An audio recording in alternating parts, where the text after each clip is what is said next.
following program is brought to you by your friends at Podcast One.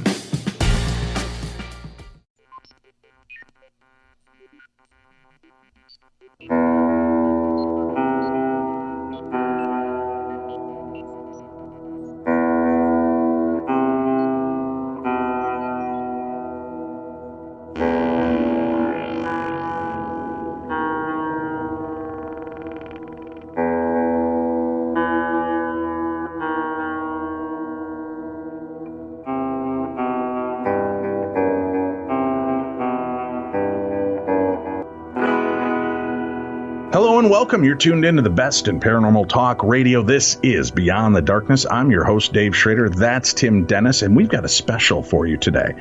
We just celebrated our 100th episode of True Crime Tuesday this past Tuesday, our 100th episode since we launched on Patreon, and we wanted to share with you some of the episodes that were our favorite from the past year. So if you haven't subscribed, this is a chance for you to hear some of those episodes and go subscribe so you never miss another minute in the best in true crime talk radio. You can join Tim and I here every Saturday and Sunday for the best in paranormal talk radio.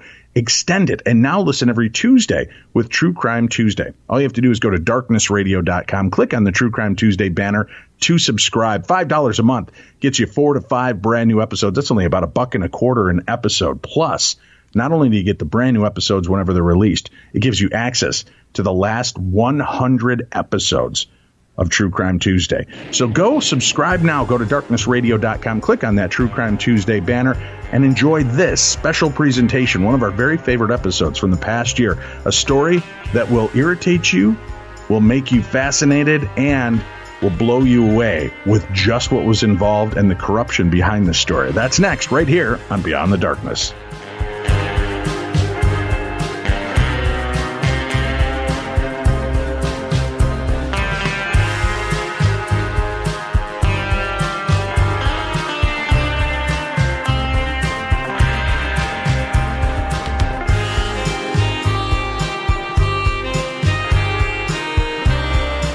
Hello and welcome. It's time for a brand new edition of True Crime Tuesday. I'm your host, Dave Schrader, along with me, Tim Dennis. It's an exciting day here, Tim, because a little bit later on in the program, we're going to find out who wins your $500. I know, parting is such sweet sorrow, isn't it? But it's well worth it. We're so happy to have so many new people joining up and being a part of the fun with us. So we will be doing that a little bit later on. We've got the winner sitting here. I will open up the envelope, revealing the name of Tim's loss of $500, but your gain. So thank you again for being a part of the system. We've also got dumb crimes, stupid criminals, and you guys have outdone yourselves with stories that you've sent to us. One story, Tim, everybody keeps sending me, but it's not a written story, but it is one of the most bizarre things I've ever seen. Have you seen this guy? You know, they've got that app now where you can actually see on your phone who's at your front door ringing your bell. Yeah. Oh, yeah. Mm-hmm. There's this, he's a doorbell licker. He comes up to the doorbells and sits there licking the doorbells, and the video camera's on him the whole time. So they've got video of this guy like making out with doorbells. It is very disturbing. Thank you, America. Thank you for your dumb crimes and stupid criminals. We will be reporting on that in just a bit. But first up, joining us, Michael Brodkorb and Allison Mann to talk about the book, The Girls Are Gone, the true story of two sisters who vanished, the father who kept searching, and the adults who conspired to keep the truth hidden. Thank you both for joining us today. Thanks for having us. Thank you so much. Well, now, are you both right here in our backyard? Are you both in Minnesota? We are. Great. Well, I appreciate you guys carving a little bit of time out to talk to us about this case. And you were Thank you for the opportunity. Allison, you're the paralegal that worked on this case since 2012. Is that right? That's correct. Yeah. It's got to be unbelievable to work on a case where there are missing children in any way, shape, or form. I mean, is that when you're reviewing the information, looking over these cases and doing that, is it hard to kind of walk away from that at the end of the day, or does that just, continually haunt you? It's haunting. It definitely is. As a mother, it's haunting to me. As a professional, you can't turn it off. You keep looking and doing what you can, and it's day and night. You're just always thinking about that case, those kids, the father, the family. It's constant. And you were actually, if I got this correct, Michael, you were working for the Star Tribune here in Minnesota at the time, covering this story as the case developed. Correct. I was doing some online work for the Star Tribune, and the bulk of my work that I did for them was political. And so when this story kind of came up, it had been written by a reporter for the Strib, and then I did some online work covering this story. I wrote roughly 19 to 20 stories about this during the time the search was going on, and then I kind of walked away from it, and then just started to follow it a bit more, and had the opportunity to meet Allison at one of the criminal trials, and then we then discussed a mutual interest of wanting to work on a book, which we later did. Well, and I don't know which one of you would like to start this for us, but I know this all begins on April 19th, 2013. But if you could take us back a little bit to give us kind of a setup of the family life of Samantha, and is it Gianna?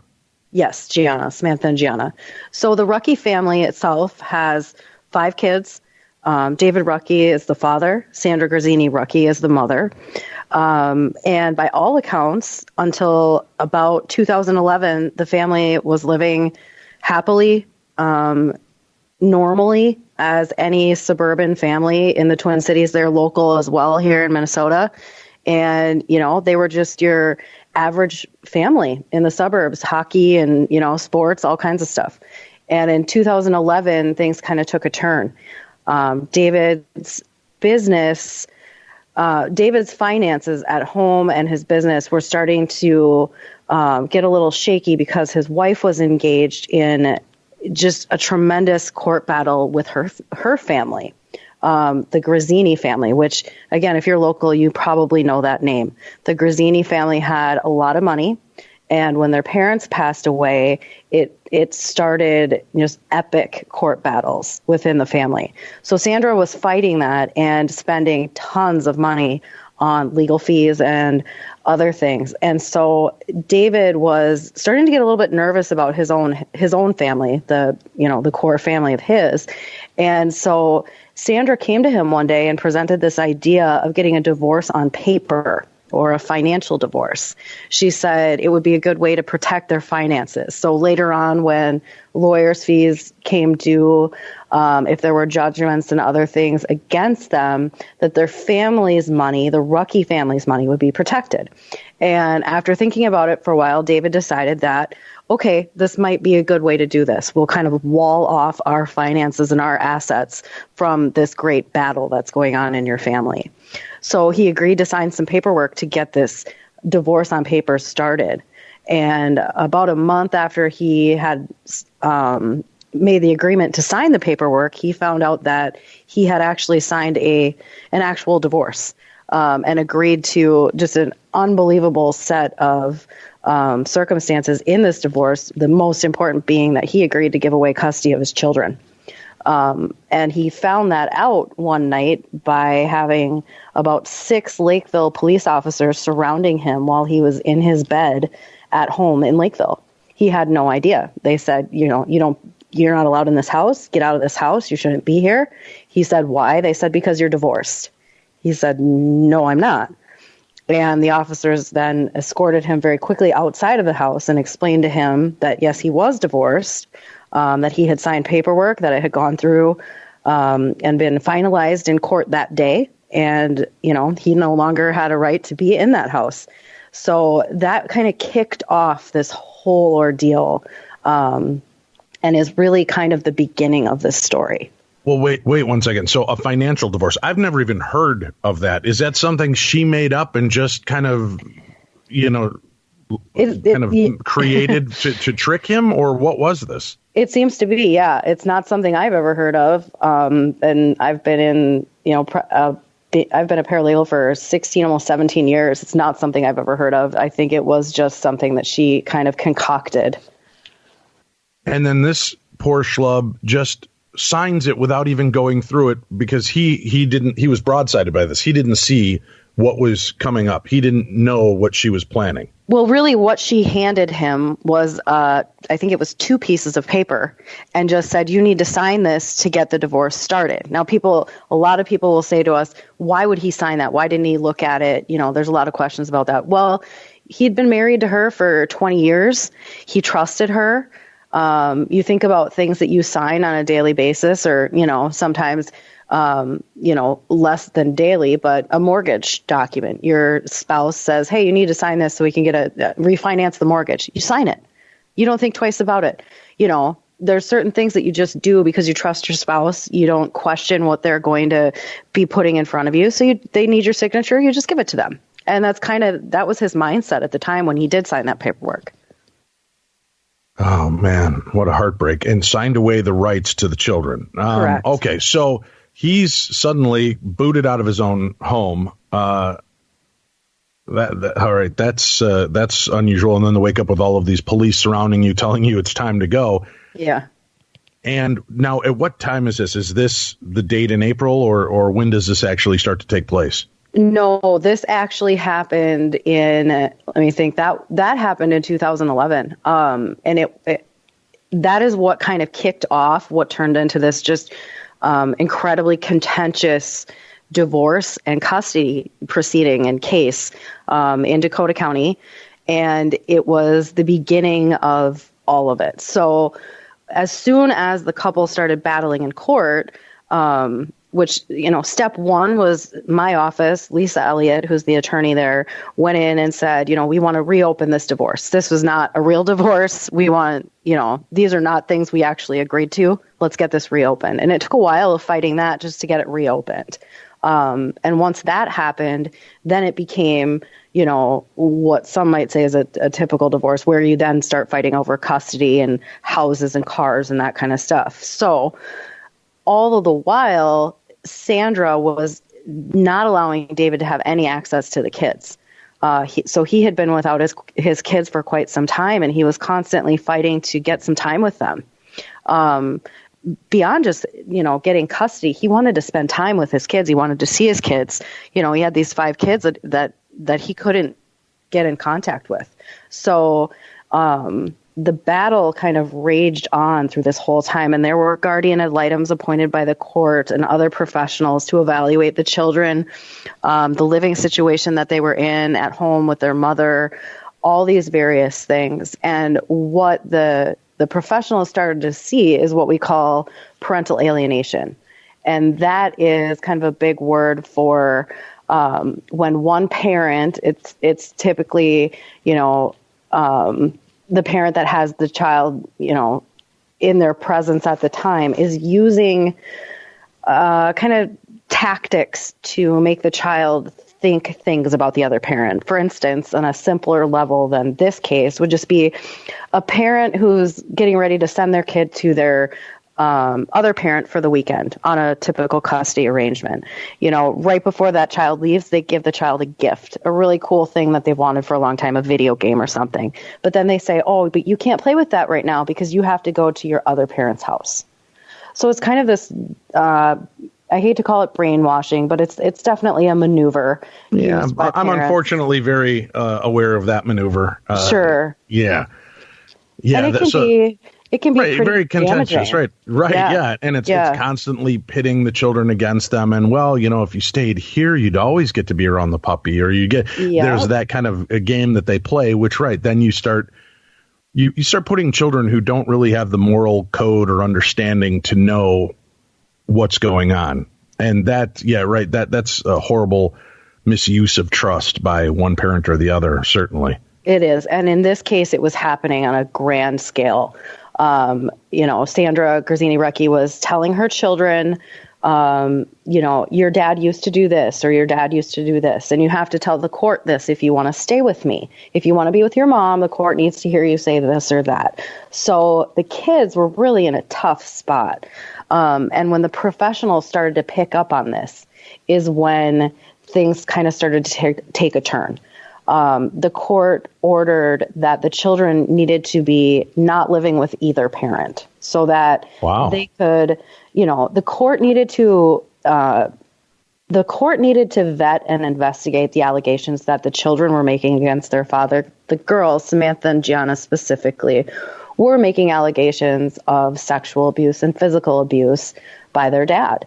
And so that throws up a lot of roadblocks, and rightfully should. The court needed to take some time to investigate, those allegations. Those are very serious, and you're not going to put kids then immediately with someone that's been accused of that stuff. So the court was doing what it could, and at one point the children were sent to, the children were going to be living in their home, and David Rucky's sister, Tammy Love, was going to come stay with them, and she was going to be their guardian. This was actually in September of 2012.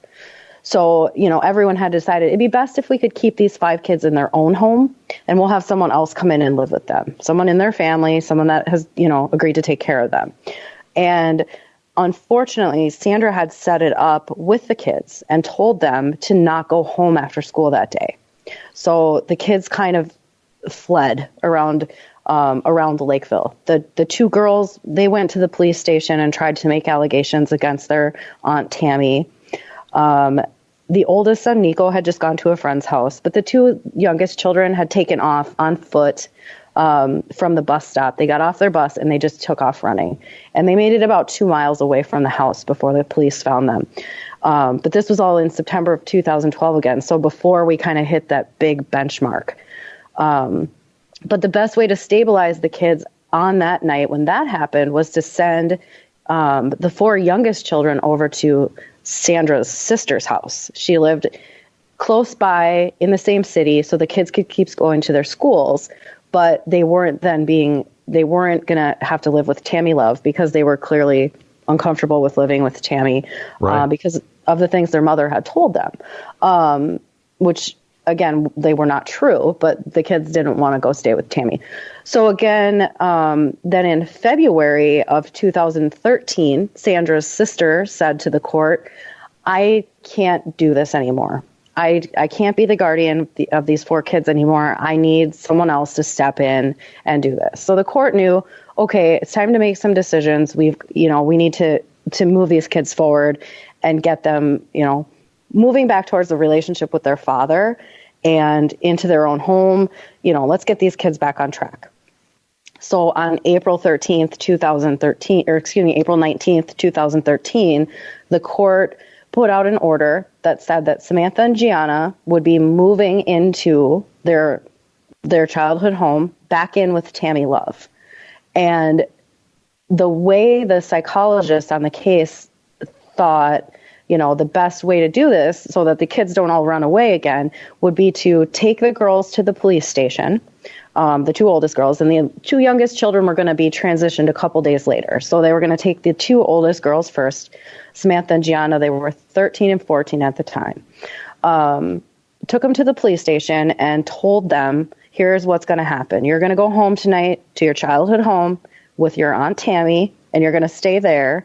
And after a while, we're going to start, reintegrating your dad into your life. He won't be living there yet. It'll be a slow process. We'll get you guys reacquainted and all that stuff. So they went home that night then after the talk at the police station with their Aunt Tammy. And they had a police escort home to make sure that they were comfortable and they were feeling okay, and they were. And the police left. Tammy took Gianna down to the basement to show her where her stuff had been, so she could pick out, what things she needed up in her bedroom and kind of start moving back in. And Gianna took a box and she went upstairs, and then Tammy was just pulling some stuff out for Samantha and getting some other stuff together and started to go up the stairs herself. She could hear what she thought was a ringtone. At one point, she could hear the shower was turned on. But by the time she got back upstairs to the main level of the house had gone silent. And it took just a few moments for her to realize that the girls had completely disappeared. They were gone. Unbelievable. Now, just out of curiosity, when they say we're going to start integrating you back in with your father, there had been the sexual allegations against him, correct? Yes. And those had been found to be false. All right. Now, and who was it that was putting the allegations out there? Was it the children themselves? It was Sandra who said the girls told her this. That was the earliest mention of those allegations. Okay, so when it came down to it and they did their due diligence, they could see that there really was no Correct. There was no cause for this. And looking at that, a lot of parents make heinous accusations at that time, just trying to get one over on each other. They do. Yeah. All right. So we've got that. These two girls now, they seem like they were thick as thieves. Were they close in the family? Was this always kind of the way they acted and reacted together? The kids were close because I think there was a little bit of community in that we're in this together, all of the kids. Samantha and Gianna, not particularly, to be honest. And as Samantha tells it, she was getting ready to go. She was gonna run out of that house, and Gianna said, "You have to take me with you." So, I think that there probably was a little safety in numbers at that point when they were getting ready to run out of that house. But and had there ever been any kind of precedent set where they had run away or they'd been in trouble together before, causing issues, anything along those lines? Just that one where I mentioned in September of 2012 when the kids all took off. Okay. All right. Yeah, just trying to get an understanding of this. And the girls go missing. How long are they gone before things amp up? Because I know, what is this, 2013? Yeah. Now the Amber Alert is in play. People are, aware of this, and things seem to move a lot faster. But was it a pretty quick response? No.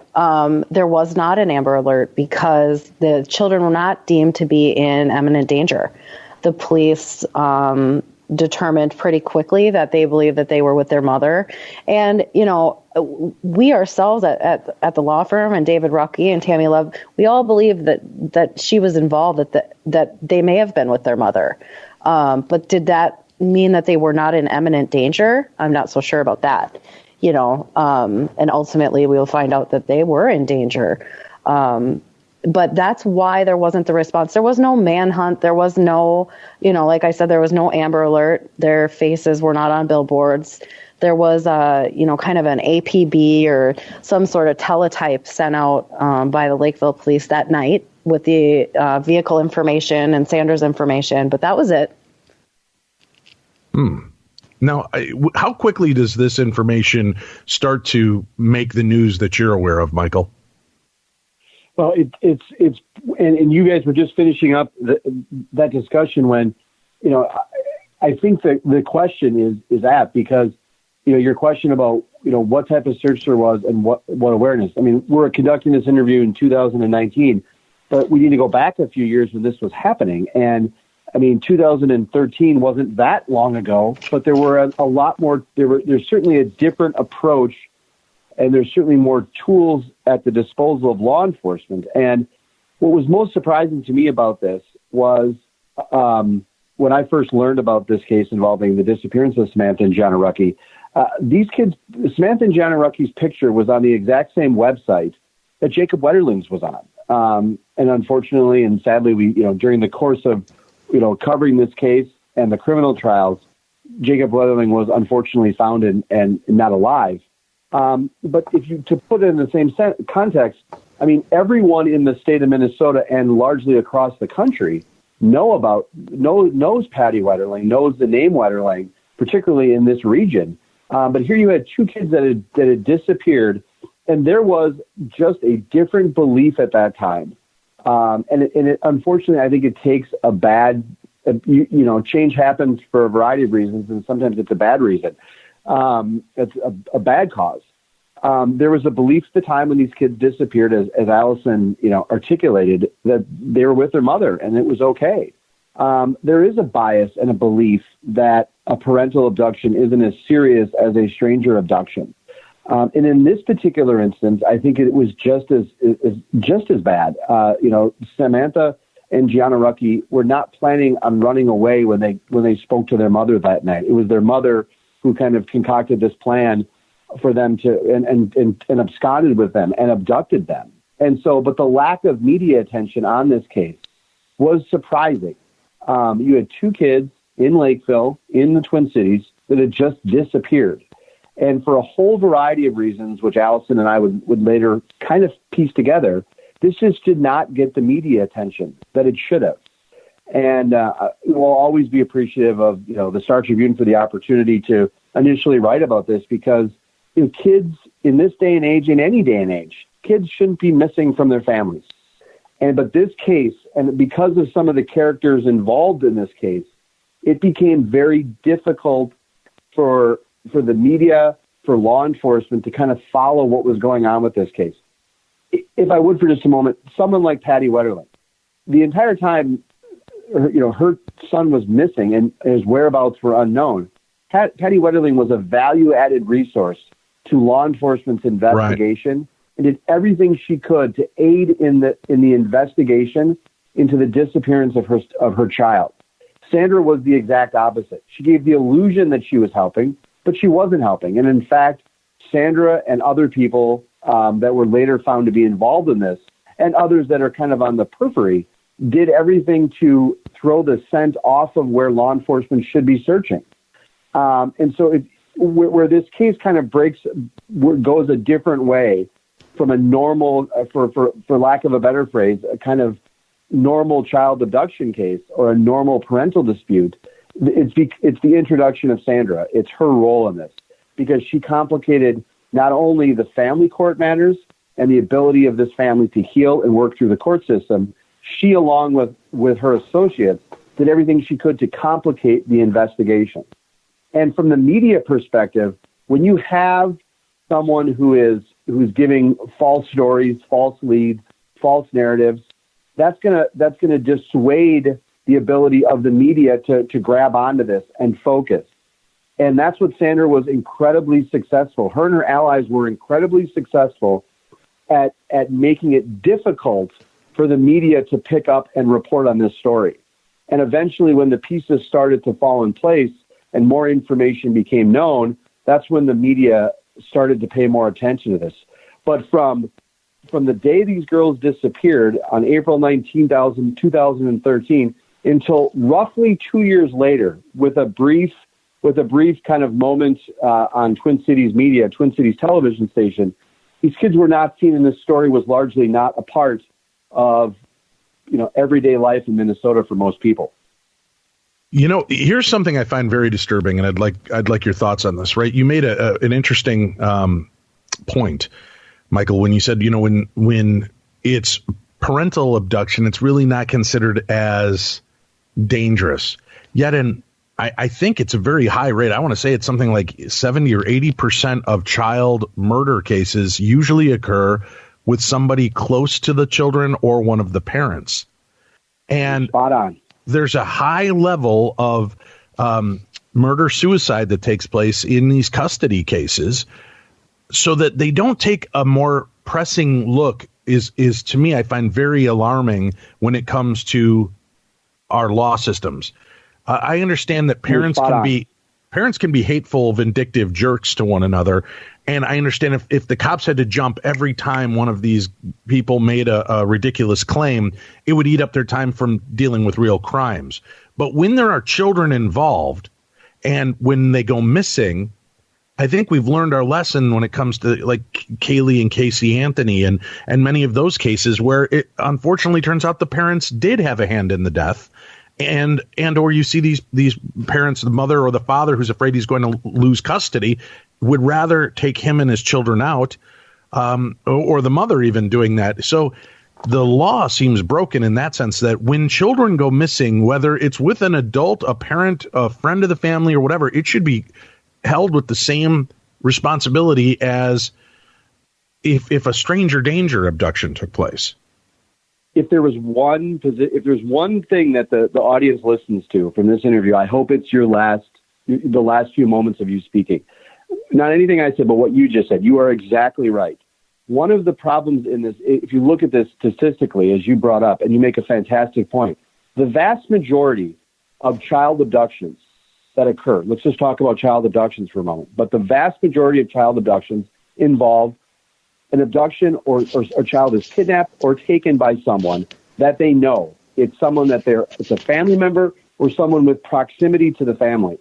The vast minority of child abductions are stranger abductions, but the vast number that we hear about the cases that get the most attention are the stranger abductions. And in this case, you had a situation where law enforcement had a belief that Sandra Gruzzini-Rucki was involved in the disappearance of these kids. And in fact, the law firm where Allison works, that law firm had written a letter to the court that went into the file in roughly May of 2013.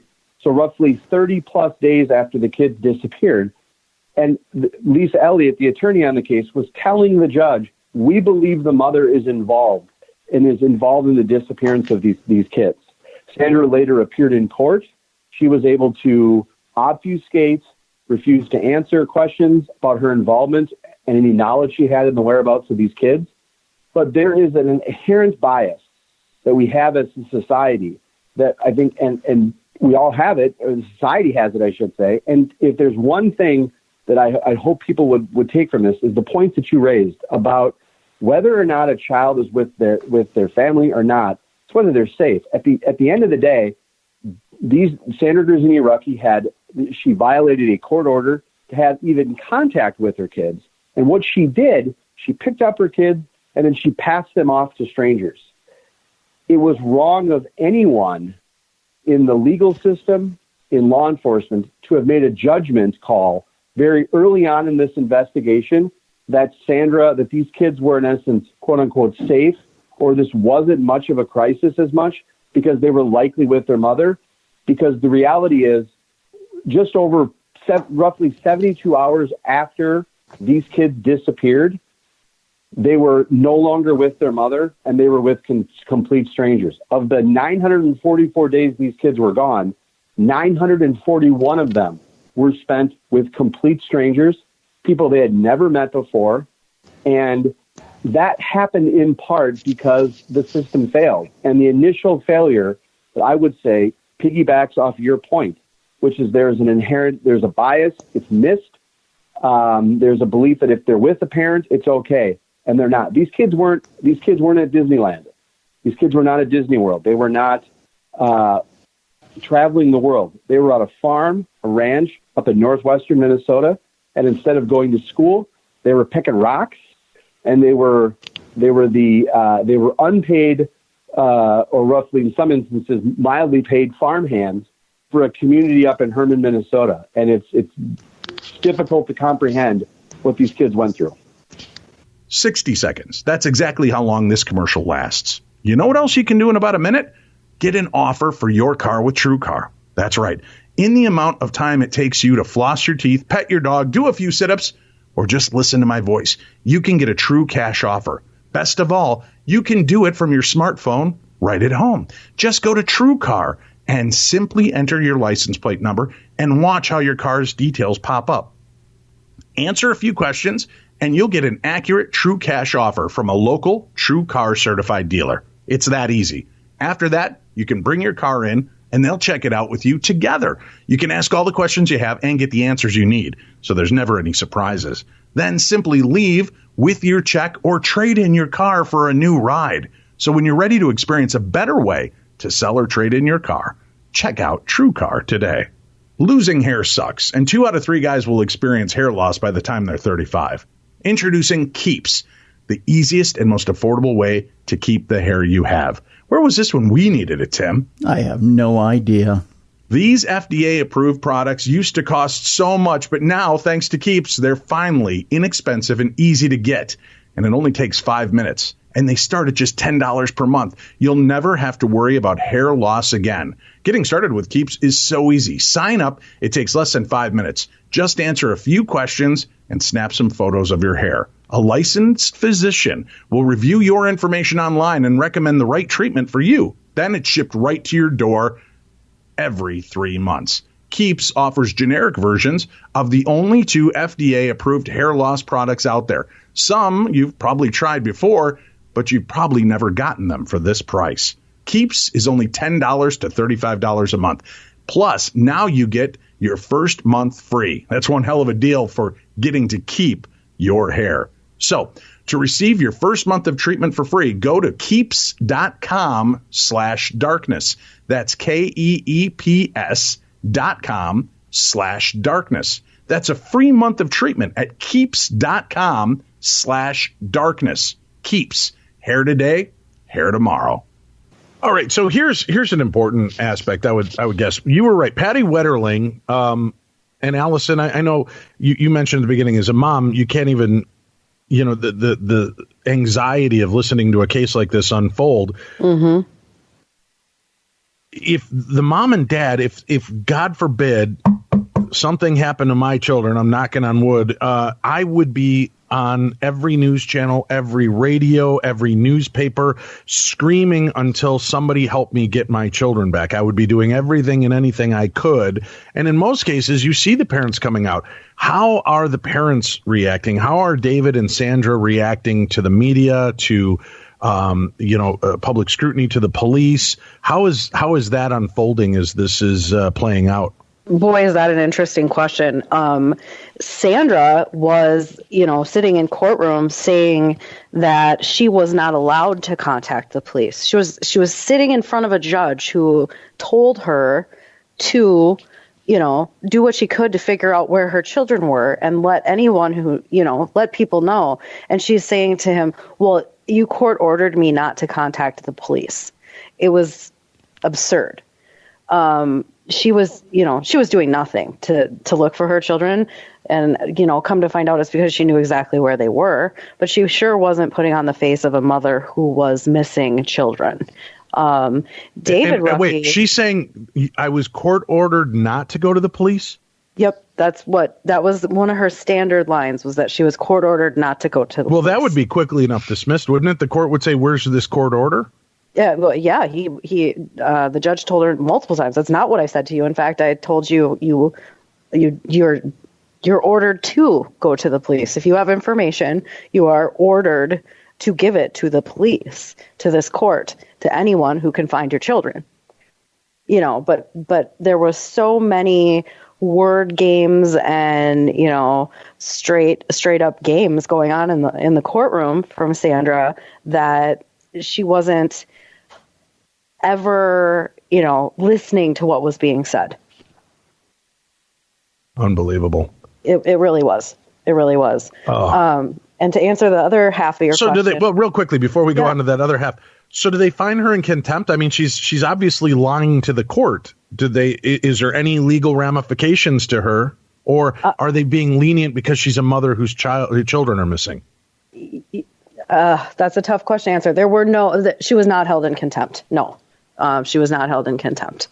As to why, your guess is as good as mine.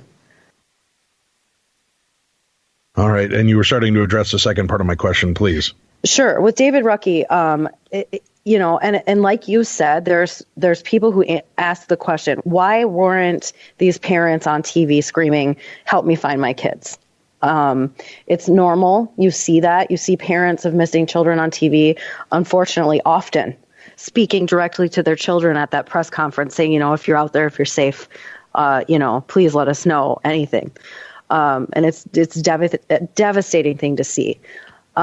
Just a couple of weeks after the girls went missing, David Rucky was at home in his house doing some work around the house and went to his front door. Someone had knocked, and it was Trish Van Pelsum from the Fox 9 News. Right. And Trish came and said, I'm doing a story on parental alienation, and I'd really like to, I've looked at your case. I've seen it. I've vetted your case, and I really like for your case to be a part of my story. Can I interview you? And he thought, here's my chance. Yes, absolutely. And so he talked with Trish, and he told her the whole story and what had been going on, and, how parental alienation had led to his daughters just disappearing and all of this, and did the whole interview. And on the way out the door, Trish turned around and she said to David, I interviewed your daughters. And she refused then to tell him where that interview took place. What? Or how his children were doing. And she just left. She said, essentially, I saw them, bye. And she refused to give further information about the whereabouts of those kids. She wouldn't give that information to anyone at our office. She would not provide the information. She had it, and she would not give it. I would have gone to jail that day.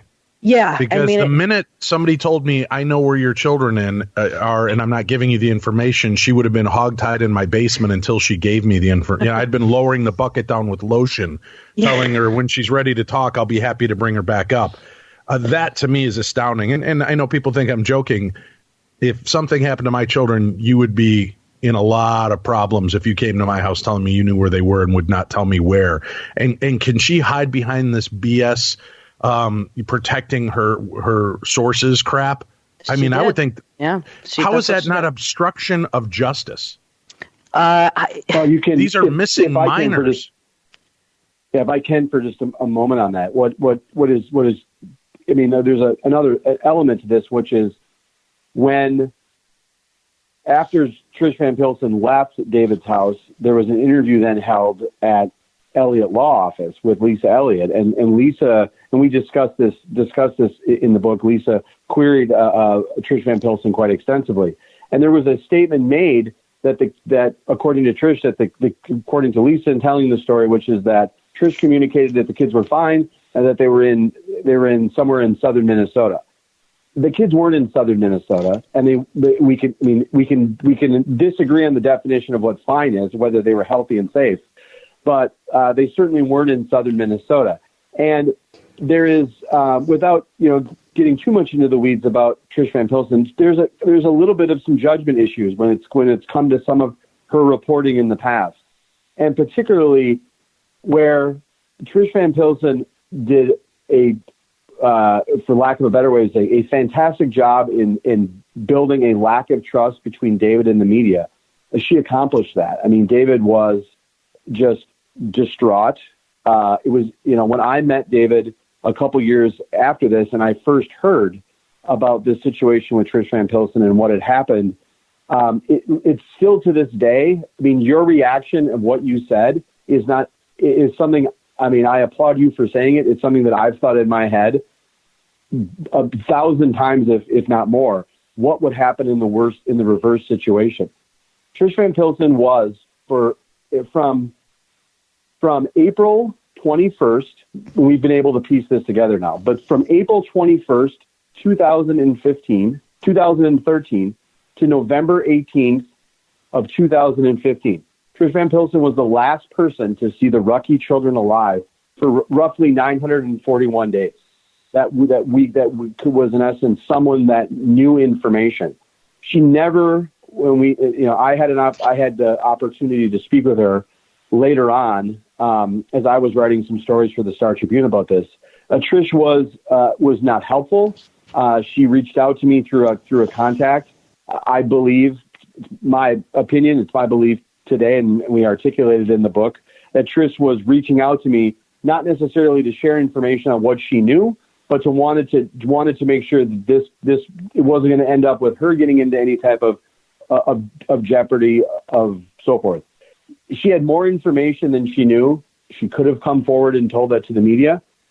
Let's also, if I may, just for a moment, I'll be brief, put in context of what Trish did. Trish had an interview with the missing kids. There was the kids were dropped off at a hotel just a couple of days after they disappeared. They were abducted by their mother. They were dropped off at a hotel near McDonald's on Interstate 94. Minor children walked into a hotel by themselves, where they were met by adults, Trish Van Pilsen, a cameraman, and a photojournalist, and then there was another adult there.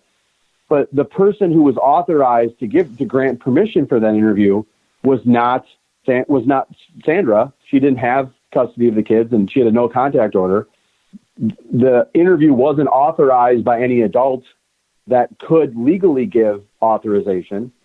Trish then spoke to those kids, and then she then let those kids leave on their own. She did nothing whatsoever to verify that those kids were healthy, that those kids were safe.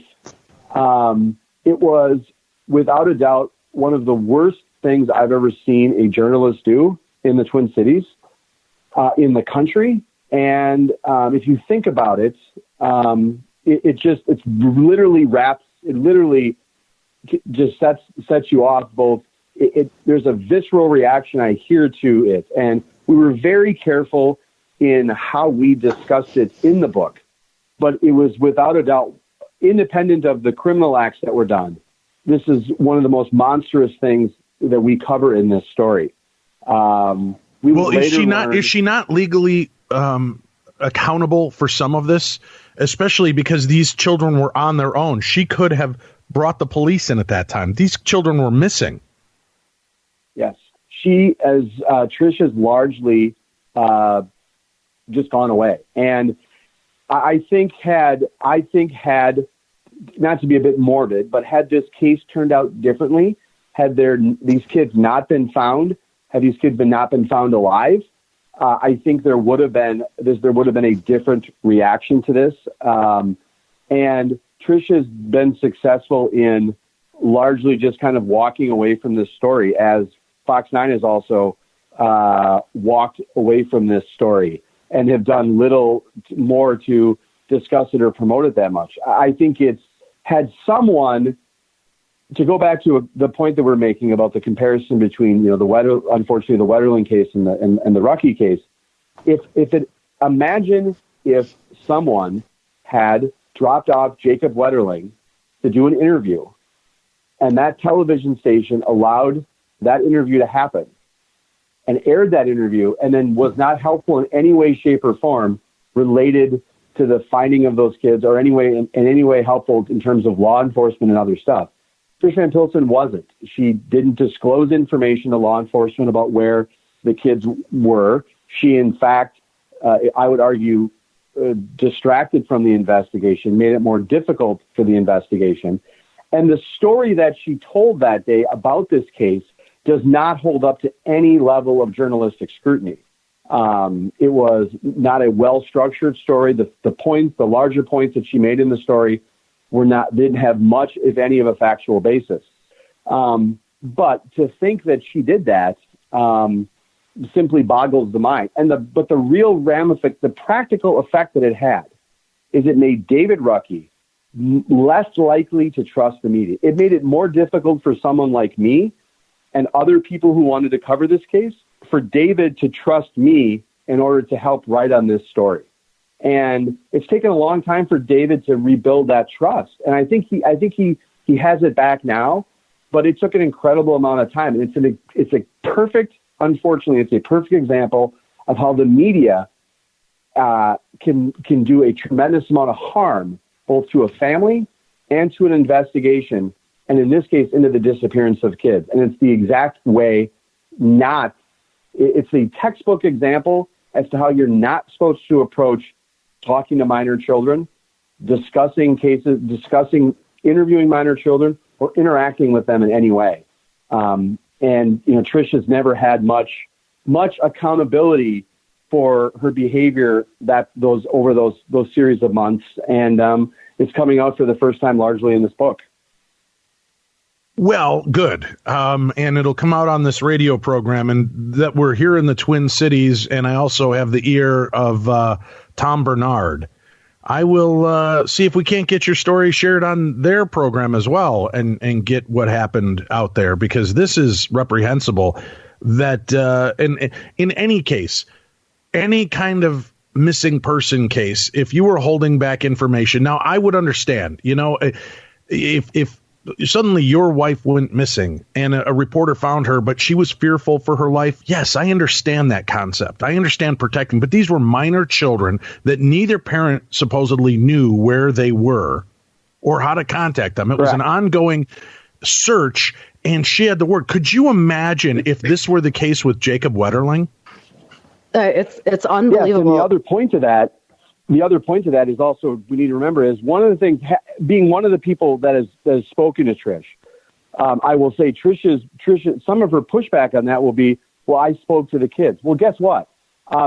We as a society have made a determination that kids under a certain age don't get to make declarative life decisions at a certain age.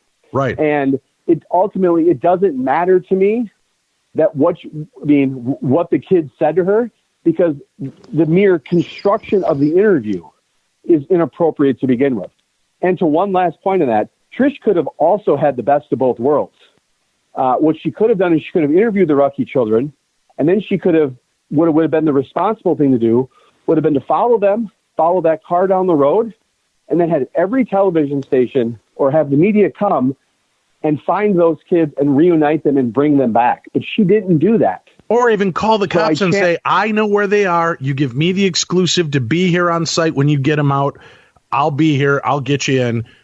You're right. I mean, that is what a scumbag piece of garbage. And I'm not going to hold back, because that just, being a father, I can't even begin to conceive what was going on. You're right. Well, I talked to the kids, and big deal. If the kids said that they wanted a beer, are you going to let them have one, Trish, because they said they wanted one? Exactly. There's so many ways she could have handled what happened. What and a how, moron. I mean, my God, these vapid, insane, self-promoting idiots. Yeah. It's ridiculous. And I understand. let me put the parameters on that. I understand you're also in the media, Michael, and I don't mean that as an overall deal, but it's these standalone morons that feel that they're above the law and above doing the right thing. And she is just so lucky that these girls came out of this, because had they not, I've got to guess there would have been some kind of legal repercussions, and I still think there should be. I don't think Trish should be allowed to just skate free from this nonsense because the end of the story is not horrific.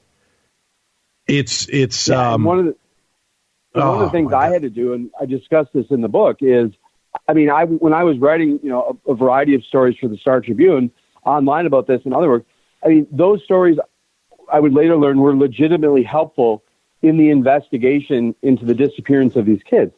I at some point had to make a decision to just stop, simply because I'm not an agent of law enforcement. I'm not deputized by law enforcement. It wasn't, the media can have a role in telling these stories, but at the end of the day, it's not the media's job. It's law enforcement's job. And when you're working in a manner in which you're complicating an investigation, having saw what Trish Van Pilsen had done in this case, and I discuss this in the book, in the summer of 2015, I had to stop.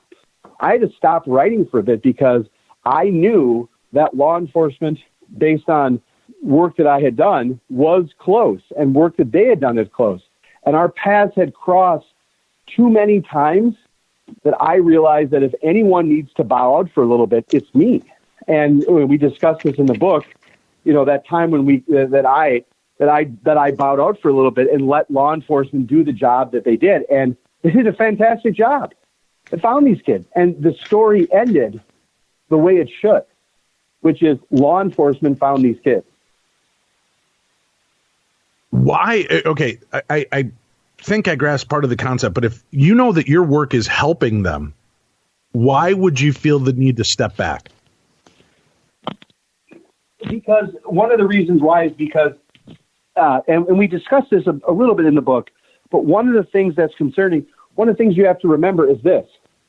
Let's say, for example, in the summer of 2015, I was out, searching for the kids. What would have happened if I would have knocked on the door of the house where the ranch where these kids were at?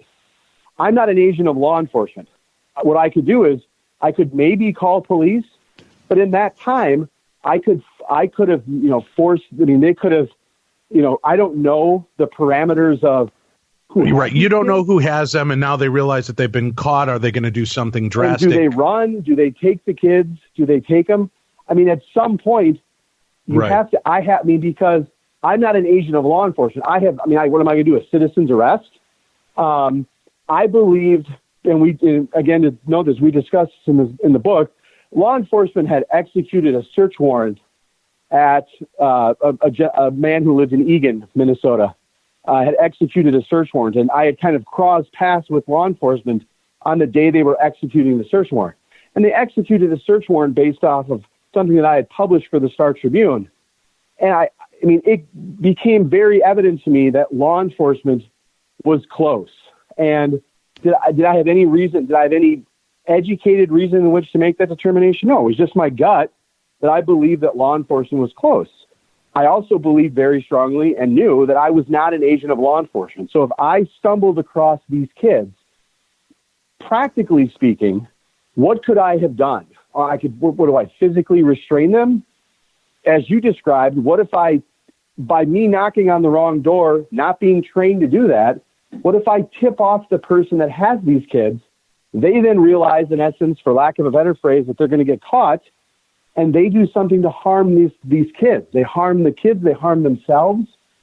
That's just not that's different. In this particular instance, I think the relationship, my approach to reporting in this clearly was, I think, more beneficial than Trish's and more responsible. But I don't know that you can have a cookie cutter approach to it. I think it has to be a little bit of a gut instinct.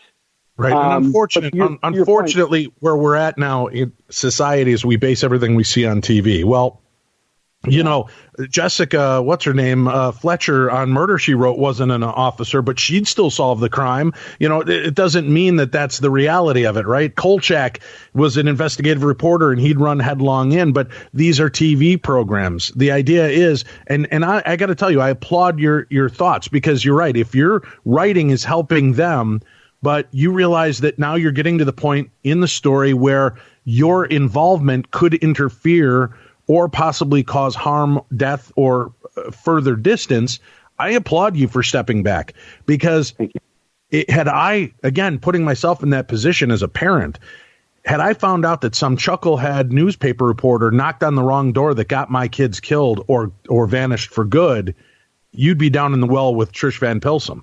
You know, that would be how things would be handled. I think you're right in that fact. You need to step back. You need to let law enforcement do their thing, maybe feed them the information if that's what you're getting, and help out, which I understand as well. I'm curious, and I don't know which one of you might have the answer on this, but what was the information that Trish got from the girls? Did that interview, was it videotaped? Was it audio taped? What all came out of it? And I can answer that. Please. Okay. The girls in the interview essentially repeated some things that they had said previously in a recorded statement and in statements they had read to the judge in court. And what they were saying was that their father was abusing them. And they, now in the end here admitted that none of that was true, but that's what they were saying. And they were in this hotel kind of conference room, and Trish Van Pilsum had told them that their faces would be blurred out. And so they had a sort of a comfort level in saying the things they were saying to the camera. And their faces were not blurred out. They were right there. In the news clip, you could watch it and see them, sitting there talking. And at various points, one of the girls is crying. It's tough to watch. And, it was about a month after they had disappeared that David Rucky sat and watched this on the news. And here are his kids, who hasn't seen in a month, saying these horrific things about him that aren't true. And it's just, the whole situation was incredibly hideous. And, in retrospect, we had the opportunity to sit down with Samantha Rucky and say, how did you feel when you watched that? Because they did watch it. And she said, I didn't like it. I wanted to take it back. Unreal. Yeah. And there's no culpability on her part for airing an interview with, and I don't mean to keep going back to this. I know my listeners are going to be as blown away as I am here. But there's no culpability for her to do this, to interview underage minors, to have this access unrestricted and not do anything. That the police did not look at that as impeding the law when she knew where the children were physically and they were looking for them. I don't know what the laws are in terms of that. I know that the police were unfortunately not willing to push harder on on her, saying, I'm not going to give up a source. I'm not going to tell you the information that I have. I don't have to. I'm protected. These sorts of things. What I can tell you, though, sitting here right now, is that I can, feel this is the beginning of her trial in the court of public opinion. And sometimes the verdicts in the court of public opinion are much better than the ones we see in a courtroom. So I think this is where justice will be served in terms of Trish. It's Dave, to your emotional reaction to this, I will tell you it is something that I can sense from you on over the phone here. It's something that Allison and I have experienced. It is one of the. I mean, there's a lot of failures in the system, but I will say to you, as someone who has works with the media, is in the media, there's no collection of people who are more willing to climb up into their ivory tower and lecture down at average Americans about things. I'm a quiet critic of the media, but in this particular instance, the failure of the media in the Twin Cities media market to police this discussion, to police what Van Pilsen did here, and to re-examine it. It is. I'm very much surprised at. I shouldn't say surprised anymore at the willingness the media has in terms of covering for their own and allowing this in no kind of justifiable way, from a journalistic standards, from the kind of the metrics and how you would do an interview, the construction of it. Was this appropriate in any way, shape, or form? And for the first time, and this is since the book has come out, the public, I think, is slowly becoming aware of the real practical effect it had both on the investigation into the disappearance of these kids and how it traumatized the father in this case and precluded him from engaging the media in any other way that you and I would think. I mean, I hear some of the words that you're saying to describe this and how you've described it. I can't tell you enough how much they echo some of the exact thoughts that I've had about this. And one of the things that was a burden and a responsibility that I had in writing on this, which I still approach to this day, is what would I do if this was my kids? And I would hope that there would be someone that I would act as someone would do for me. That being said, this behavior that Trish Van Pilsen engaged in here is, I think, did warrant at the time, should warrant at some point a larger kind of global discussion amongst the media in the Twin Cities about how this interview was constructed and what was done. And I'd like to believe the media would be. Could I ask one thing again, just real quickly? So from the day they went missing, how long was it till Trish Van Pilsen got the interview with them? The kids disappeared on April 19th, 2013. Trish Van Pilsen interviewed them a little over 48 hours later. Okay. And then they were gone for a total of how long? After Trish Van Pilsen's interview, 941 additional days. And during that 941 additional days, was there still an ongoing investigation trying to locate these children? Every single day. Absolutely, there was. Then, Trish Van Pilsen was the last person. Yeah. As a taxpayer in the state of Minnesota, don't I have some kind of rights to the fact that my tax dollars were spent examining and investigating a case, and there are people that have faked their own disappearance who are then shot with the bill for what it cost for that investigation, right? They're then levied with, you now owe us, $35,000 for the month we spent searching for you, looking for you, and wasting valuable manpower. How do we go about getting a class action suit against Trish Van Pilsen for wasting taxpayer money, police time, and resources that could have been used on other cases that may have saved more lives? You're exactly right. It's a good question. I mean, this was, and as Allison, is there any point for that? I mean, you're coming at it from the paralegal standpoint. Are you aware of any kind of precedent or legal possibilities for something like that? I don't. I couldn't believe that there would be any precedent, so to speak. And geez, I got to believe there would be a statute of limitations in there somewhere. But to be honest, that's about all I don't know. I agree with you. It was a multi-jurisdictional investigation that encompassed both the Dakota County Sheriff's Office, the Lakeville Police Department, the United States Marshal Service, the Federal Bureau of Investigation, and a variety of other agencies all across the state and country that were involved in this investigation. And again, from the perspective of the media, she could have put a tidy little bow on this story had she just gotten with her camera person and traveled up the road to go interview, and to make sure those kids were getting somewhere safe. Those kids they weren't in school. They were not going to school. They were not being homeschooled. It was a school day. She interviewed them on a school day. In the middle, when they should have been in class in Lakeville, they were in a hotel on Interstate 94 getting interviewed by Trish Van Pilsen for a broadcast that would later air. It's just appalling to think. All right, even on the big scale of the taxpayer dollars, I would think the father would have had some kind of civil lawsuit available to him for impeding his. I mean, that's a lot of time. That's what, 2-3 years away from your children. Yeah, 2.5 years. 2.5 years. 2.5 years away from your children because this bubblehead couldn't pull her stuff together and do the right thing. You're correct. Wow. You're correct. Wow.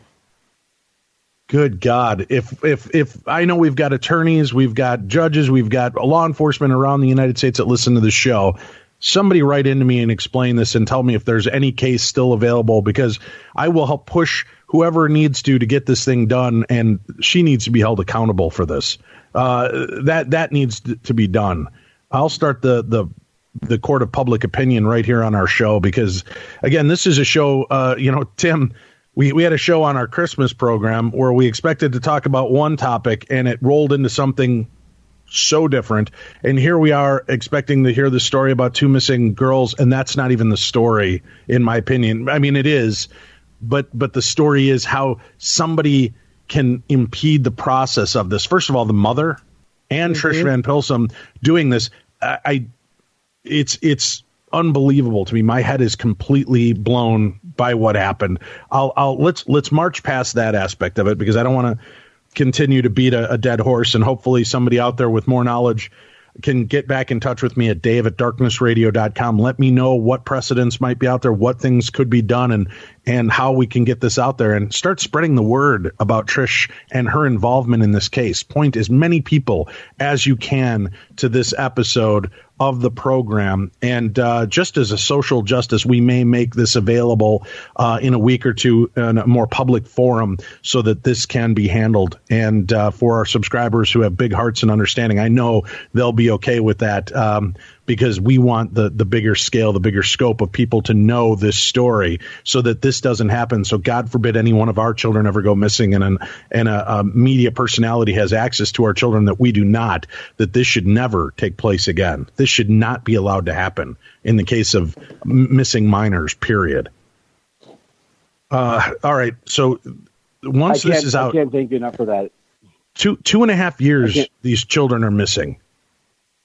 How do we finally get to the end game on this? Where were they this whole time, and how did they get to this point? Did mom turn them over to these people? Is it speculated that she turned them over to them? Do we have a positive proof that she was involved? Where do we go from here? We know, based on the children's recounting of the night, police reports and other things, we know exactly how it was that they got there. So their mom picked them up and they headed up to St. Cloud to stay with a woman named Dee Dee Evevold. Dee Dee was a friend and supporter of Sandra. Dee Dee Evevold, if you're familiar with local politics here, was the campaign manager and chair for Michelle McDonald, who was Sandra Grazzini-Rucky's attorney and also a candidate for the Supreme Court in Minnesota.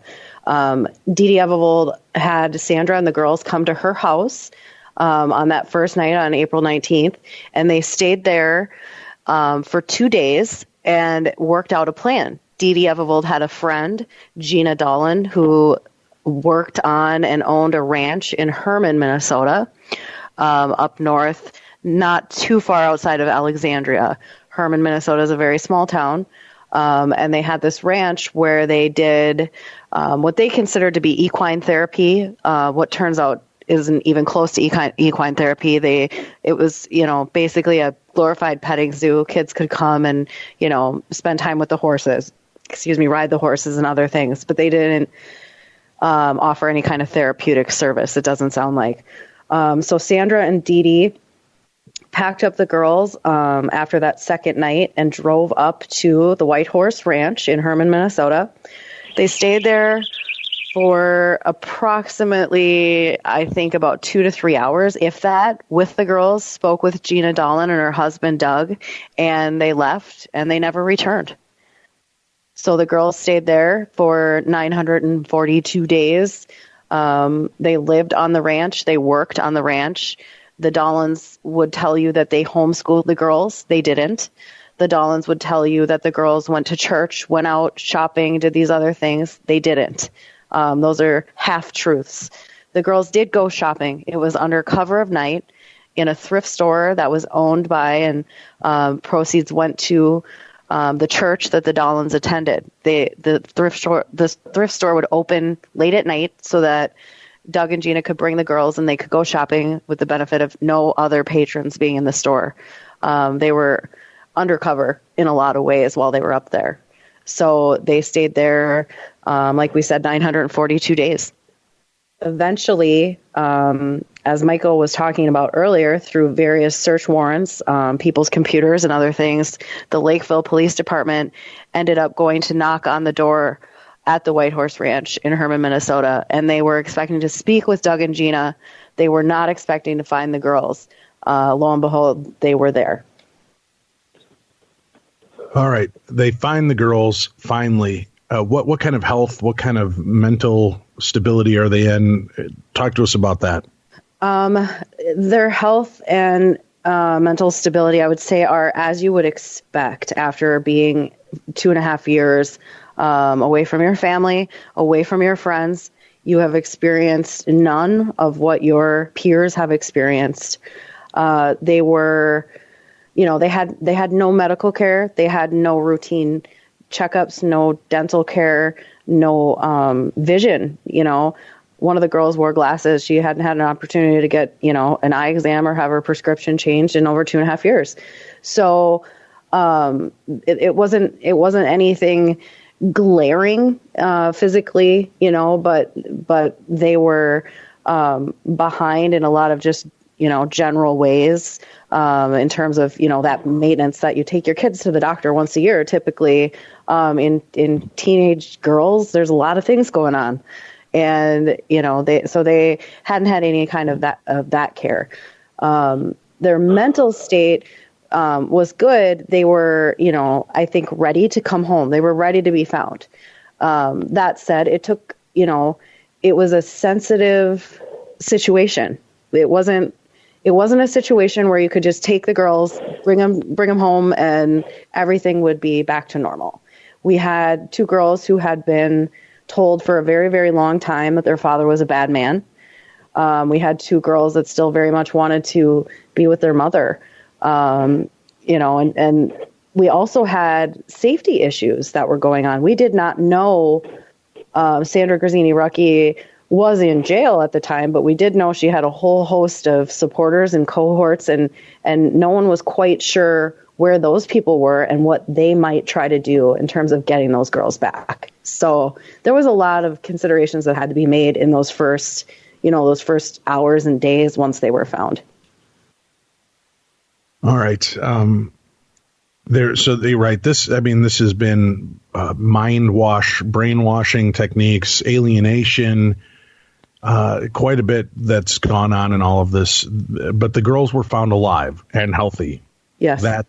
That's the upside on this. And I don't want people to think, when I made the comment earlier about the story within the story being bigger, if this ended in a darker way, I would not have made that comment. But I made it in the sense of that there was a good outcome for this. And that's probably, I'm hoping that's, why Trish hasn't had any pressure put on her, because it did end up okay. But for all of that time, they had no clue well, the father had no clue if his children were alive or safe. There was never any letters, texts, social media messages, nothing that ever got through to him? Nothing at all. And it's funny when we speak to people, every once in a while, we'll get a young girl in the crowd, and that question always comes up about social media. How did these two teenage girls stay off Facebook, stay off Twitter, stay off, Instagram, Snapchat? Well, they were under the impression that if anyone found them, they would be taken to juvie, or they would be locked up in some kind of institution. And so they did everything they could to stay away from that stuff. It was something that I personally, and I wrote about this in the book, engaged in daily, was searching their social media accounts. I was looking for any sign that they were out there. In my own mind, I couldn't imagine two teenage girls staying off of social media for all that time. How could they not even look? Well, they were petrified. They were petrified to get online because they believed if they did, someone would find them and take them and lock them up somewhere. This is akin to the. I'm sorry. 1 second. This is akin to the stories of sexual trafficking, where they are brought into these situations, and this is why parents. Nobody wants to get married with the concept you might end up getting divorced, but you need to be open and you need to have these harder discussions with your children, that in the event that they are ever separated from you in any reason, for any reason, they can always seek help. That no matter how horrific things may seem, get out and get help, because these children are being manipulated by people saying you're going to go to juvie, you're going to do this, you're going to do that, we'll kill your parents, we'll kill your whole family, we'll do get out. And these cowards aren't going to do that. They're not going to do the things they're saying. They're just trying to manipulate and break you of what you're doing. And in some of these cases, they put these kids into situations where they may have committed crimes, even petty crimes, saying, now look what you did. You shoplifted from the thrift store. We'll tell them what you did. You're going to, and there is this overall state of manipulation. I can't pound through my kids' heads any more than I already have how much I love them, and they are always safe to tell the truth. No matter what anybody that takes them tells them, they are safe to tell the truth if they get the opportunity and to make a break for it. It's something that we would think, God, you shouldn't have to have these conversations. But the most important thing is we do need to have these conversations with our children. We can't just assume that we're living in the 70s anymore, or living in the 80s where people got along and there wasn't this kind of horrific nonsense going on. It's always gone on. It just become more prevalent and widespread now. And we have to educate our children. You have to talk to them about this. You can watch horror movies with your kids, but you're afraid to tell them about these type of situations because you don't want to scare them. It's okay that they have a healthy fear, because fear makes people aware. And instead of their face down in their social media and phones when they're out in a public place that they could be taken, they may be paying more attention to who the people are around them. And this is an important lesson for everybody to learn. You've got to teach your kids to be aware and know what the safety parameters are, know what they should do and how they should do it. And that's an important thing and an important lesson everybody has to take to heart. Bravo. Well said. Oh, my God. It's just, my chest is just killing me from hearing this kind of story. I'm so thankful that the girls are okay. If I could add one thing related, and it would, I think, helps with one additional element, the location of where these kids were at. I don't know how familiar you are with Grant County, but this is Herman, Minnesota. These kids were on a ranch. The Dollins, the people that held these kids, lived on a ranch in Herman, Minnesota. This was geographically, I live in Eagan. I live in a suburb. I can look out my window and I can see, 10 houses nearby. That's not what these kids would have experienced. These kids were out in the middle of in a ranch. Some houses, there was a house, there were houses that were close in a sense of being in the country, half a mile away. Some of the houses in the closest proximity had these kids ran to, they were relatives of the people that were holding them at the ranch, Doug and Gina Dolan, or members of their church. And so these kids could not have, I think, in any type of safe way, ran from this property, ran from this ranch. They would have ran out to the highway. God knows who would have flagged them down, who would have brought them into the vehicle. Two teenage girls. It's horrible to think. But one of the things Well, I'm talking more along the lines. I'm talking more along the lines when they were just dropped off and allowed to walk and sit before, Trish Van Pilsen. And that they had their opportunities. And I'm not dismissing the girls. They were probably afraid and didn't, they were doing what they were told because they were children, and that's how they were brought up. And unfortunately, their mother's manipulation on them made this even worse. You're correct. Yeah. Unbelievable. Now, do we know the full extent of the mother's involvement in this? And did she face any kind of criminal action for this? Yeah. Sandra Grazzini-Recchi was charged and convicted with deprivation of parental rights, felony level deprivation of parental rights. So she went to jail. She was tried, convicted, sentenced, and all in all, and it's a long and winding story as to how she served her jail time, but all in all, she served, I think it was 240 days in jail. You're probably thinking that doesn't seem like very much, given the fact that her daughters were missing for 944 days, and she was one of the key players in that crime.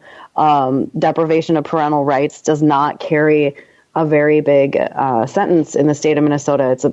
In fact, it's a presumptive probationary period when a conviction happens on this statute, but. That's what she served, about 240 days. Dee Dee Evevold, who was the woman in St. Cloud who helped get Sandra and the girls to the ranch. She was the connection between Sandra and the ranch, and she drove them up there and was there when Sandra, left them there. Dee Dee was also charged and convicted 6 felony counts of deprivation of parental rights. She served 100 or so days in jail. She's still on probation and will remain on probation for a number of years. And then Doug and Gina Dolan, who actually held the girls at the ranch for 942 days. They pled guilty to gross misdemeanor counts of the deprivation of parental rights charges. And they served time. And this is the one that gets everybody. 21 days. Doug and Gina Dolan were in jail for 21 days. They were in jail together at a co-ed facility, and they were able to be on work release. So each day of their jail time, they woke up in jail, went home to their ranch where they worked, spent the day working, and then I would assume they probably had lunch in their house and enjoyed a nice hot shower and these various things, and then they would drive back to the jail and sleep there at night, again in a co-ed facility. So the punishment is not necessarily fitting of the crime in any of these, in this case and the cases surrounding it. This poor father, I can't even begin to imagine. Now, has there ever been any proof of any misdoings by the father at all? No, never. In the course of interviewing, one of the things we did in the course of interviewing is interviewing the children and members of the family. Alice and I collected a compendium of all the allegations that have been made. And in the course of our interviews, we discussed it with the children and some of those who made the allegations and asked them the basis of them. And it validated, our face-to-face conversations validated what had been found in the court file. We went above and beyond in terms of fact-checking the court file in some regards in the course of these interviews, conducting our own investigations into these allegations. And we have found no basis of any fact. And what we can point to and what we can have determined is largely what the source of these allegations are. And the source of these allegations come from, events that were constructed by the mother or one of her supporters. In some instances, we have reason to believe that it was Dee Dee Evevold that was telling and instructing the kids what they needed to say so they could, in essence, live with their mother.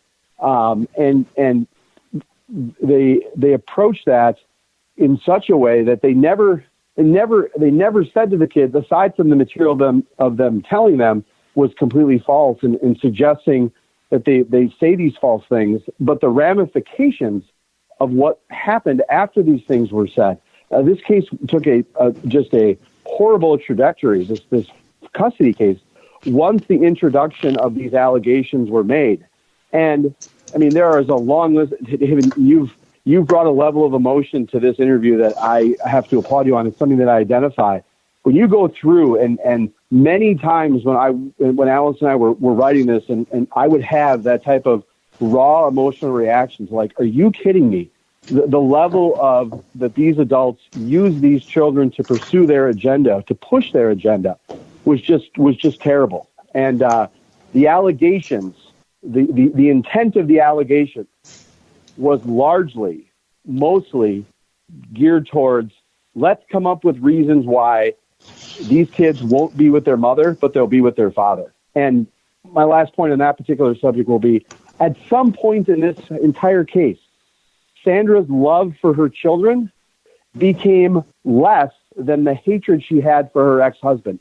And it's sad, but that's the best way in my non-clinical, I'm not a psychiatrist, I'm not a psychologist, I'm not a lawyer, but the best way I could explain this is Sandra's hatred for her ex-husband became greater than the love of her children. And so even to this day, where there's opportunities to go after the ex-husband, she's doing so and not focusing her energies on being a mother to her children. People, if you don't have kids, if you are not prepared to love them 100% of all who you are and what you are, and there should never be any level of hatred that supersedes your love for your own children or their well-being. Why those two in particular? What about the other 3 kids in this case? That's a question that we get asked a lot, and the bottom line is it was opportunity.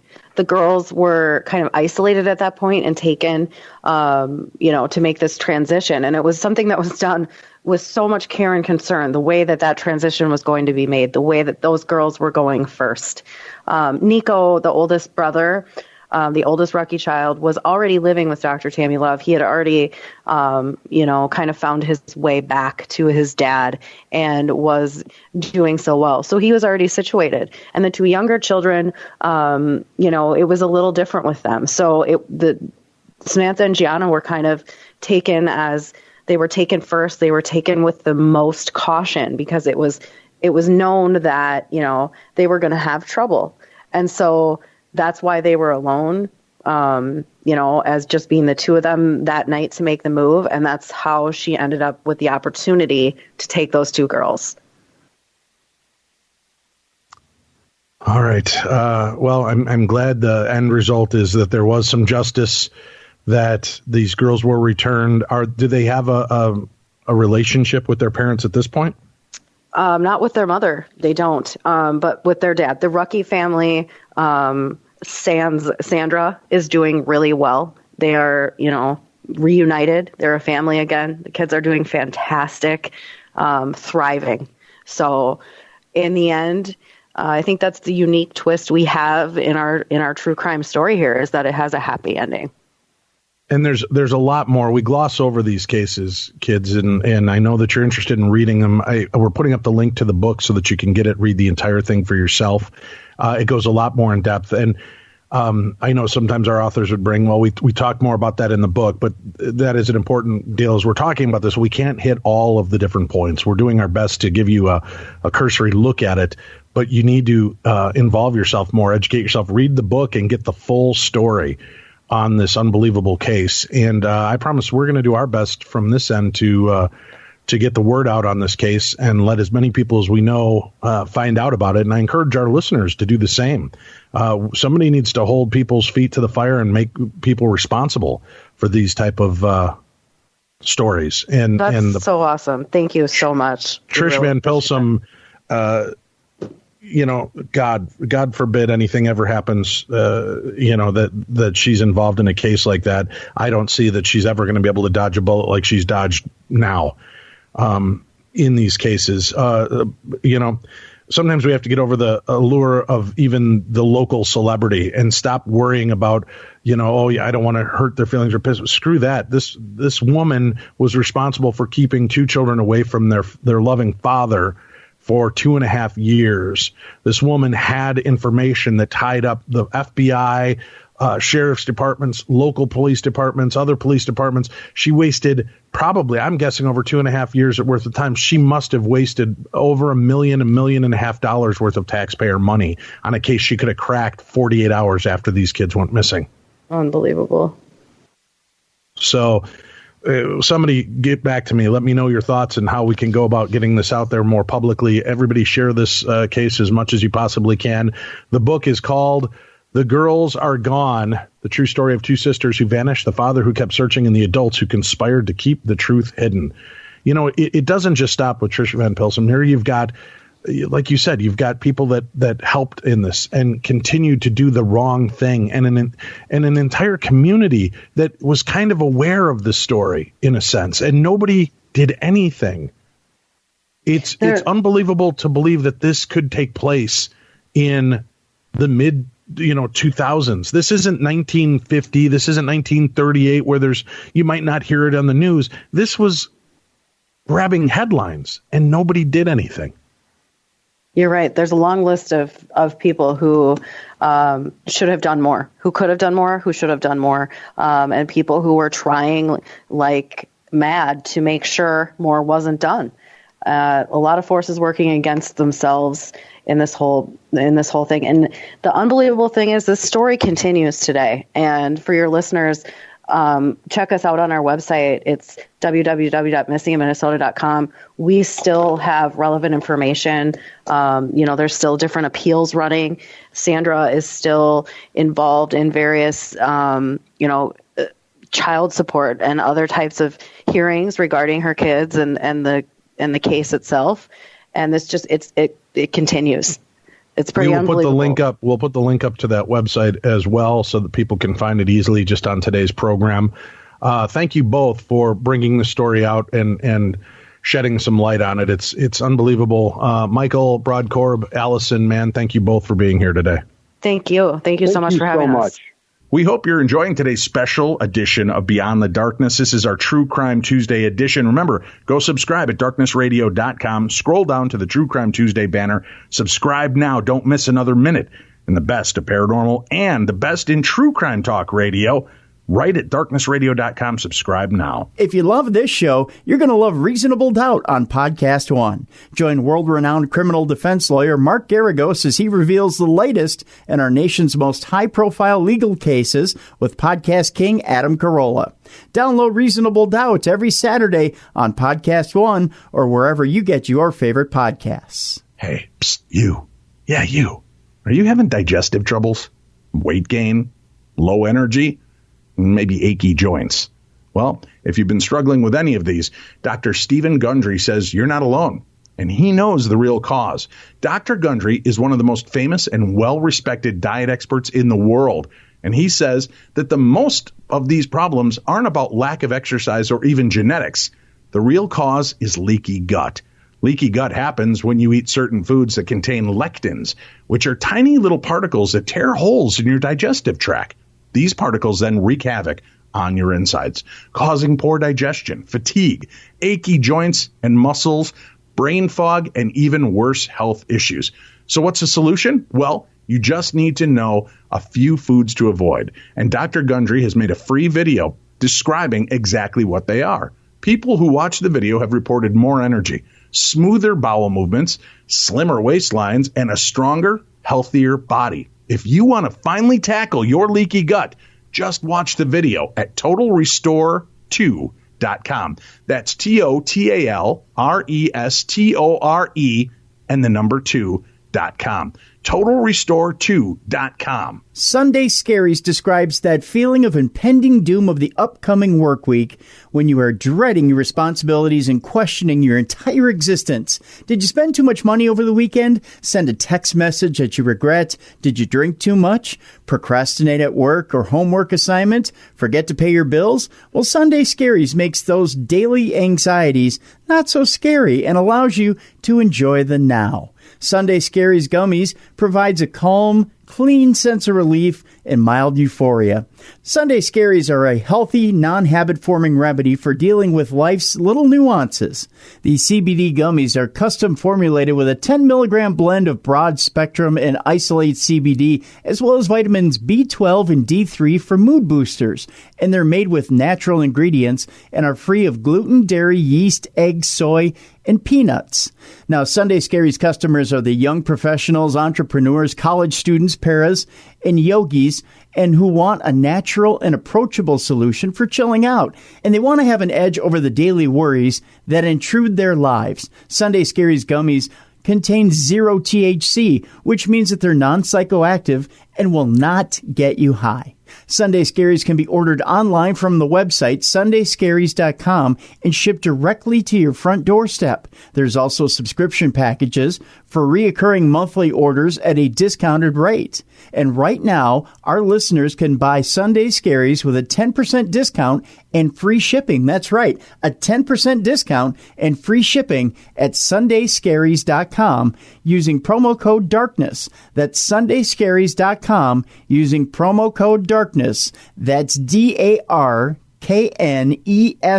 One more time, that's sundayscaries.com using promo code DARKNESS. That's DARKNESS.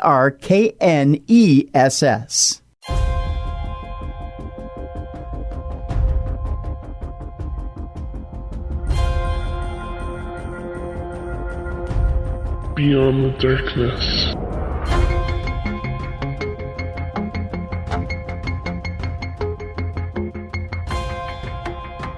Welcome back to the program. This is our special edition, Beyond the Darkness, True Crime Tuesday. And again, we're playing two of our favorite episodes, yesterday and today, from the past year. Cases that are outstanding and totally bizarre. So stay tuned. Here's the rest of the episode. All right, we are going to shake it off now, kids. Take a couple deep breaths because it's time for dumb crimes and stupid criminals. It's Crayon News story time. What happened with this dude, Christ Bearer? I heard he cut his penis off and then jumped off a balcony. Suspect pulls gun from butt, shoots twice at Denver police. What is your emergency? I need help. And what's the problem? I'm too high. You're too high? Yeah. All right, Tim, I'm trying to get my head out of that last story and take some deep breaths and cool down. You reminded me off air. We had Trish Van Pilsum on as a guest at some point. We did, yeah. It was... I always feel bad. I have guests on. And, you know, after doing 13 years of programming, and we've done a lot of programming in 13 years, sometimes we were at 5 times a week. Now I'm doing 8 shows a week. They all start to blend together. I don't remember much of the past. You know, there's the occasional Ed Azosky or, you know, the Mark David Chapman or did Elvis die or Michael Jackson fake his own death stories. I remember because they're so absurd. But I just don't remember every guest. But you think we did a couple years back? I know we with did. Trish, huh? Yeah. In fact, we were recording up in St. Cloud, and it was the day that we were having the issue with the computers. Well, that happened so often in our 13 years on here. I can't remember that either. When we were at iHeart, we were having issues all the time with computers. But it was one of the issues, one of the rare times that we were having issues with the computers in St. Cloud. It was, and we had to switch from production room to production room, and that's how I remember it because we were with her and we were recording with her. We'll have to pop it back and look in the archives. I'll have to see which episode it was. Maybe we'll push it to the front again and make it available so people can hear. I'm curious what the case was we covered with her. So I'm wondering if it had anything to do with the kids we were talking about. I don't know. When you were starting to ramp up on her, I'm like, wait a minute. We'll have to dig that episode out. All right, let's. Deep cleansing breaths, Tim. It's time to visit with Florida man because that's where I find my happy place. Mm-hmm. A man was arrested after an argument over a Philly cheesesteak bun in Odessa, Florida. We're going to WFLA, the Flaw, Tim. A Port Richey man is facing a disorderly intoxication charge after an argument over a Philly cheesesteak Pasco County deputies say. The incident happened on Sunday afternoon at the flea market on Gun Highway in Odessa. Because, Tim, there ain't no better Philly cheesesteak than the one you get at a flea market. Oh, no. Deputies say 27-year-old Joseph Anthony Lagana started an argument with a cashier because he was upset that he got a sesame seed bun on his Philly cheesesteak. Ew. An arrest affidavit says Lagana then got into an altercation with another man who didn't want to press charges for battery. Deputies who responded and spoke with Lagana say he was being loud and argumentative to several other people who were at the flea market. The owner of the market told deputies Lagana's behavior caused a public disturbance. The affidavit says Lagana appeared heavily intoxicated and his speech was slurred. Well, that would make sense when ordering a Philly cheesesteak. I've been out with you on numerous occasions when your language has been slurred and you want a Philly cheesesteak. And dadgummit, if they give you a sesame seed or poppy seed bun, there will be hell to pay. I'd throw it back in their face. I'd get belligerent. You get a little dodgy here. Holy cow! There is no reason to be putting Philly cheesesteak on a sesame seed bun or have sesame seeds anywhere near Philly cheesesteak. I'm with that guy. Wow. Yeah. You're a different type of person, Tim. You've got a different type of grasp, I guess. I am a culinary, let's just snob, say, bit of a snob. Not a snob, not an expert. I am beyond that. I am some sort of artiste. We'll put it that way. Really? Yeah. Well, speaking of culinary, let's go to California for our next story, where a California man took a page out of Mike Tyson's fighting playbook Tuesday by biting a large chunk out of another man's ear, Utah cops are saying. Oh, we're not in California. We're in Utah with a California man. Tim. Oh, yeah. Okay. We're crossing boundaries here. Mm-hmm. Brian David Boyack, 43, was charged Tuesday after he turned himself in following the bizarre altercation, Fox 13 Salt Lake City reported. Boyack and another man had been talking in a hot tub, as men are wont to do, but the temperature soared when the conversation turned to large corporations and conspiracy theories. The men allegedly got into an extremely heated argument that led into the victim locking Boyack out of the house. Boyack began hitting the front door of the house with patio furniture until the man came out and told him to stop, the arrest affidavit stated. Boyack then allegedly attacked the man, held him to the ground, and bit off a large chunk of his ear before fleeing the scene in his truck. The man ended up in the hospital where he detailed the attack to detectives. The status of his injured ear was not immediately clear. Boyack faces charges of mayhem, domestic violence in the presence of a child, criminal mischief, and intoxication. And he's rocking a mullet, Tim. Oh, of course, yeah. How angry would you have to be that you'd be like, oh, Dave, I'm going to bite your goddamn ear off? I mean, that seems like I'd have to get you pretty spun out. Either that or have handed you a Philly cheesesteak on a poppy seed bun. Yeah, that's pretty angry. I was going to say definitely hungry because there's not a lot of ear meat there. And barely any at all. Yeah, and it's very tough part of the body. So, yeah. This is another cautionary tale, Tim. This is one of those stories that, this will explain why you should maybe be very cautious with who you marry. And you should get to know them well. Maybe even live with them for a short time. I would hope agreeing so. to get married, so you could find out what each other's idiosyncrasies are. Mm-hmm. Mm-hmm. I got to say, after a year of marriage, I'm very happy. But my wife has the ability, like a ventriloquist, to eat a potato chip a room away, and it sounds like she's eating it in my mouth. It's so loud. Wow. That would be the only idiosyncrasy I really have with her. Yikes. Yeah, and that I'm also getting old, and I can't hear well, and she mumbles a lot. Oh, yeah. She's one of those low talkers. She's always talking like this. But nothing I would ever, do this for, Tim. Okay. A 53-year-old Columbia, South Carolina man has been murdered in a violent attack by his 47-year-old wife after he repeatedly ignored her continued pleas to stop leaving skid marks in the toilet. Oh. Boy, oh boy. Paul Houston was found dead of multiple stab wounds at the property he shared with his wife, Valerie Houston. Neighbors heard a violent dispute from the residents and alerted authorities, who were soon on the scene. There was nothing we could do for the victim. He had already passed away from blood loss prior to our arrival, said one of the paramedics who responded. Investigators took Mrs. Houston away for questioning, where the unusual motive for the crime emerged. According to the suspect, she had continually asked her husband to stop leaving skid marks, which is a line of fecal matter, according to this, on the rim of the toilet. I've already told him 100 times, but he never listens to me. This morning I went to the toilet and he'd left skid marks. I just snapped. Mrs. Houston told investigators she went to the kitchen and grabbed a knife before going to the bedroom and stabbing her husband repeatedly. It's unclear if the skid marks would count as provocation that can be used in Mrs. Houston's defense. Jeez. The skid marks case of 2018 and 19, Tim. But lawyers for the woman believe she should only plead guilty to a lesser charge of manslaughter rather than murder. The poor woman is just as much a victim in this case, said one attorney representing Mrs. Houston. No, she's not. Grab a brush. Scrub it off. Don't knife. How about you divorce him? There's a thought. Yeah. How about you pack up and you divorce him? And that's it. And then you don't kill somebody with a knife. Who knew that Clorox wipes could save your life? Yeah. Boy. Yeah. Well, first of all, it is kind of gross if you're leaving that kind of behind. I like to clean up after a mess. Yeah. I'm a firm believer that, in guys, here's a little tip for you. It's a two-wipe process. You got yourself your wet wipes and your toilet paper, and it's a two-wipe process. You gotta keep yourself clean. I agree. Yeah.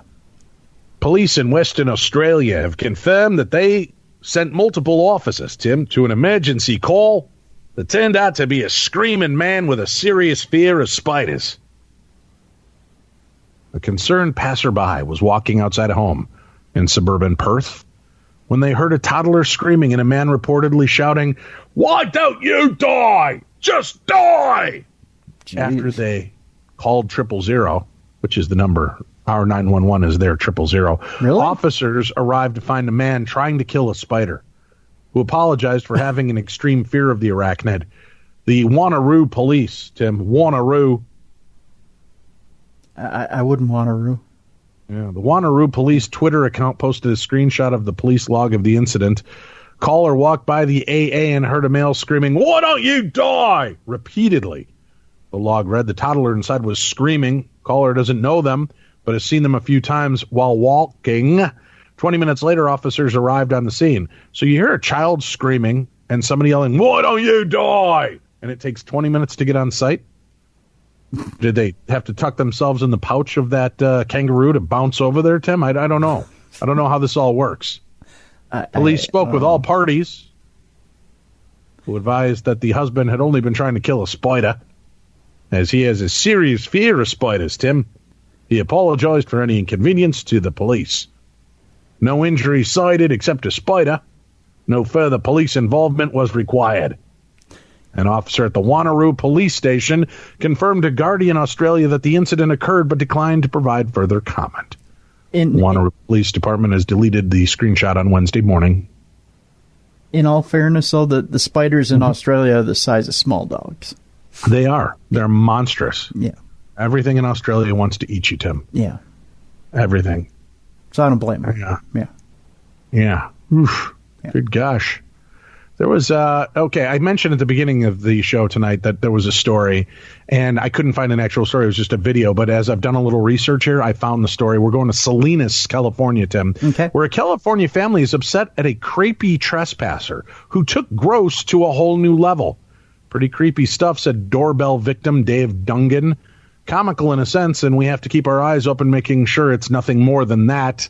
That's what neighbor Francisco Javier Estrada told KION, the Iron, Tim. Eye in the sky. That would be my deal. Okay. Early Saturday morning, police say Roberto Daniel Arroyo spent 3 hours licking and milling around the Salinas yard. What? Yeah. The homeowners were out of town at the time, but their kids were home. They didn't wake up to the noise, but the family surveillance system notifies them when there's movement out front. I thought, boy, there's a lot of traffic. I go 5 o'clock in the morning. My son doesn't get home till 6, so I started reviewing the videos. Well, who the heck is that? Sylvia Dungan said. The Dungans just installed this new security system less than a month ago, and police say it's made their job a lot easier.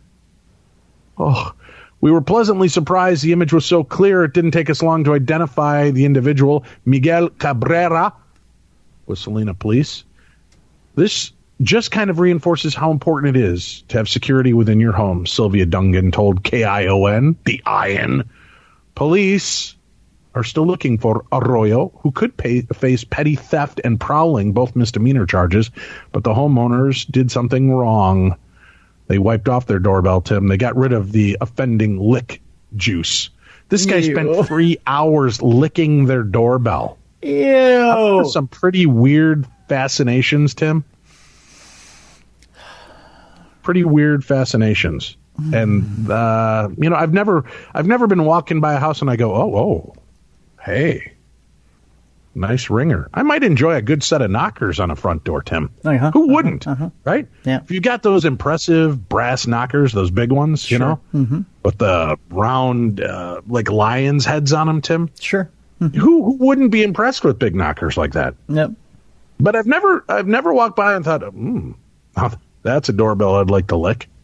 Let me attack this from a different angle, Dave. Okay. If you've got a guy who knows his way around a good doorbell, you've got a happy woman at home. Oh. So you think this was kind of was this like an open audition? It probably was. Yeah. Oh, yeah. Ladies, look what I can do. When you put it that way. Okay, now that's creepy. Who doesn't like free food? A man in Nashville, Tennessee was caught dining at the free breakfast bar at the Holiday Inn Express, even though he wasn't a guest. When he was confronted, the suspect, Travis Dennis. No relation. I assure you. Whatever, Travis. I mean, Tim. Threw his plate of food at the manager. Police told CBS 17 Dennis did not have permission to dine there, nor did he pay for the meal. He was arrested and is charged with theft and assault. Dennis initially gave the officers a fake name, David Schrader. Wait, what? Huh? Tim, are you sure this wasn't you? No. But once he was quickly identified, the authorities discovered he had an outstanding warrant. He is now banned from the Holiday Inn until further notice. That is kind of badass when you could tell chicks, I don't want to brag, but I'm kind of banned from Holiday Inns. It is. I'll tell you this much, though. We never went hungry as kids. Last year, a man in Georgia dubbed the Breakfast Bandit was spotted multiple times helping himself to the free food at hotels throughout Dalton, Georgia, including Holiday Inn Express, Super 8, and Quality Inn locations. Oh, he was going to be banned from multiple hotels. Yeah. Since we're talking food, Tim, how about we go back to St. Petersburg, Florida, where a homeless Clearwater man has been arrested after allegedly assaulting 2 fast food clerks in a fight over straws, Tim. Straws. Then trying to rob a gas station down the street. Footage recorded by another customer shows a man, later identified by police as Daniel Taylor, reaching across the counter of a McDonald's on 34th Street in St. Pete on New Year's Eve. He grabs a young female clerk by the collar, pulls him over to her, but she lands several blows to his face and arms before other employees separate them. I was thinking that she had to do what she was doing, offered Brenda Bionadu, who shot the now viral video. She is a petite girl, and I just felt she did the right thing. She did, Tim. She delivered swift justice, swift justice, swift justice. Ooh, that was a good one. Yeah. She was a little girl, and she's kicking the crap out of this guy. The clerk wasn't hurt, but the arrest affidavit says that Taylor injured a second clerk by kicking her in the stomach as he was being escorted out. I want her effing fired, Taylor could be heard yelling after the altercation. Nope, you're going to jail, the first clerk responds. Moments later, police say they received a call about an unarmed robbery from a gas station 2 miles north. Moments later, Tim. Moments later, he's 2 miles away. Wow. Trying to hold him up apparently with a straw. I don't know. When the officers arrived, they recognized Taylor from the video at McDonald's and took him into custody. So in moments, the cops were able to respond, watch the video at McDonald's, and get the call. I think this might be a little bit misleading, the story, Tim. Maybe a little. If I were Dave Schrader, defense attorney at law, I'd say, how could you have only moments ago heard and seen the video and then made it across town 2 miles to know that my client is the perpetrator in both crimes? Your Honor, I rest my case. I don't know that it'd work, but that would be my first attempt. He didn't see any drinking straws. That's what started him off, Tim. He yelled out to the employees, I need a straw! Look, somebody's not doing their job up in here! being duty, recalled him bellowing. The young lady behind the counter told him that it's the law now. We're not allowed to have straws in the lobby, but you can request one. Plastic straws are a big issue in St. Pete. Last month, the city council voted to ban single-use straws completely by 2020. Starting in 2019, however, restaurants and other businesses can only give straws by request. The two employees were not permitted to comment on camera, but are doing okay. Both kept their jobs. A statement from McDonald's said, "Our highest priority is to always have the safety and well-being of our employees and customers at our restaurants. We have been in contact with the police department and are fully cooperating with their investigation." It's weird to think that you had to be concerned that they might not have their job. Yeah. Because they were being beaten on? Yeah. Over a straw. How would you like another case of swift justice, Tim? Oh, please. Yeah. Here it comes, and this could be the swiftest of justice, Tim. A man tried to kidnap a woman by forcing her into his car in North Charlotte. She broke free and ran into a nearby studio pleading for help. Now, you can already see how this ends, Tim. The suspect being carried out on a stretcher after a fight because the studio this woman ran into happened to be a karate studio, Tim. Yes. The incident happened at 9 p.m. Thursday outside the Bushikin Karate Charlotte Dojo, according to CNN affiliate WSOC, the SOC. And the head instructor, Randall Ephraim told CNN he was straightening up the dojo, the karate studio, when the woman rushed inside. There were still some kids in the dojo being picked up by parents and a couple of adult students cleaning up when a young lady came through our doors stating that someone was trying to harm her, he told CNN. Shortly afterward, a big male entered the building, he said. Not knowing what he wanted, I assumed he was inquiring about classes. I asked how I could assist him, and he stated that he was here for the lady. She insisted that she did not know him, and he tried to kidnap her. Ephraim said he asked the man to leave, but he stated he was not going anywhere. He then tried to force himself further into the dojo, aggressively pushing and swinging, the instructor said. And that's when everyone stood up and said, "Sweep the knee, Johnny, sweep the knee." That's when the little kid kicked your ass. No, the dojo instructor. I then went into action defending myself and got him out of the dojo. Once outside, he attempted to attack again and was dealt with accordingly. The suspect also tried to assault police officers before he was arrested, the SOC reports. He was taken to the hospital with injuries. There's no word on his condition at this point. And that, Tim, is truly a case of swift justice, swift justice, swift justice. It would have been funnier if the master of the dojo would have let the little kids take him out for practice. Right? Yeah. Yeah, after he should have kicked their ass and then held the guy by the back of the head and the hair and stood on his calves and let each kid have a throat punch. That's right. Let the little bad news bears of karate just take them out. Right. Yeah. Everybody was kung fu fighting. Yeah. Heavily intoxicated Wisconsin man, that seems a bit redundant, enters a wrong home, sleeps on a dog bed with a 150-pound Mastiff. Wisconsin, he probably just thought it was his wife. Oh, just kidding. I'm kidding. Wisconsinites don't send. Oh, it's too late. Yeah. Tim, I can hear it now. Dear Dave. Hey there. What you said was reprehensible. I had to look up the word reprehensible because I'm from Wisconsin, but I knew that it sounded important. Anyway, what you said about the people from Wisconsin is reprehensible, and I am thoroughly disgusted by you and Tim's antics. We are not a bunch of beer-swilling, Mastiff-looking people. That's right. Your biggest fan, Jan. You're a bunch of cheese-eating, beer-swilling cannibals. And Packer fans. It's a bit. We don't really think you're that bad. No. That bad. You're worse. Anyway, we're in Waukesha, where a Wisconsin homeowner called police after Tuesday after she found a stranger in her house sleeping on her dog's bed. Police said the young man likely entered the home through an unlocked side door, according to WITI. The Witty, Tim. The Witty. Yeah.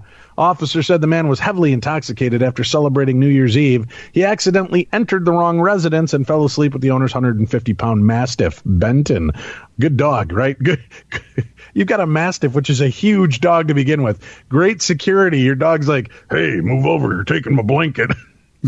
Police say the young man was cooperative and was not charged. They told me it could have been a lot worse. The young man didn't know where he was. He couldn't see. His glasses were tossed around the living room somewhere, said Lynn Sarver, Benton's owner. He was very apologetic. Sarver, WITI, her dog is a Borbell. or Boer Bowl, a type of mastiff, according to the American Kennel Club. Boer Bowls are intimidating but discerning guardians of a home and family who learn their trade while protecting remote South African homesteads from ferocious predators, but apparently not from drunken Wisconsinites. He's probably just so used to it at that point. It's Wisconsin. They're all drunk. I mean, you can't tell the difference. Yep. Our two final stories. Okay. In a headline that screams to be read on our show, Clearwater Man, Tim, which puts us right back in Florida. WFLA reports the flaw, Tim. The flaw. Clearwater Man says 3 syringes found in his rectum aren't his. Oh. I didn't put them there. My friend must have been storing them. Ow. A Clearwater Man says 3 syringes removed during a strip search at the Pinellas County Jail did not belong to him. Wesley Dasher Scott. Well, it's my fault, Tim. I was drunk that night, and his asshole looked a lot like mine. So I just tucked him in there for safekeeping. Wesley Dasher Scott, age 40, was arrested on a drug charge early Friday morning and was taken to the receiving area of the Pinellas County Jail. While he was being strip searched, Scott removed 3 syringes from his rectum and gave them to a deputy, according to the arrest affidavit. He allegedly told deputies that the syringes were not his.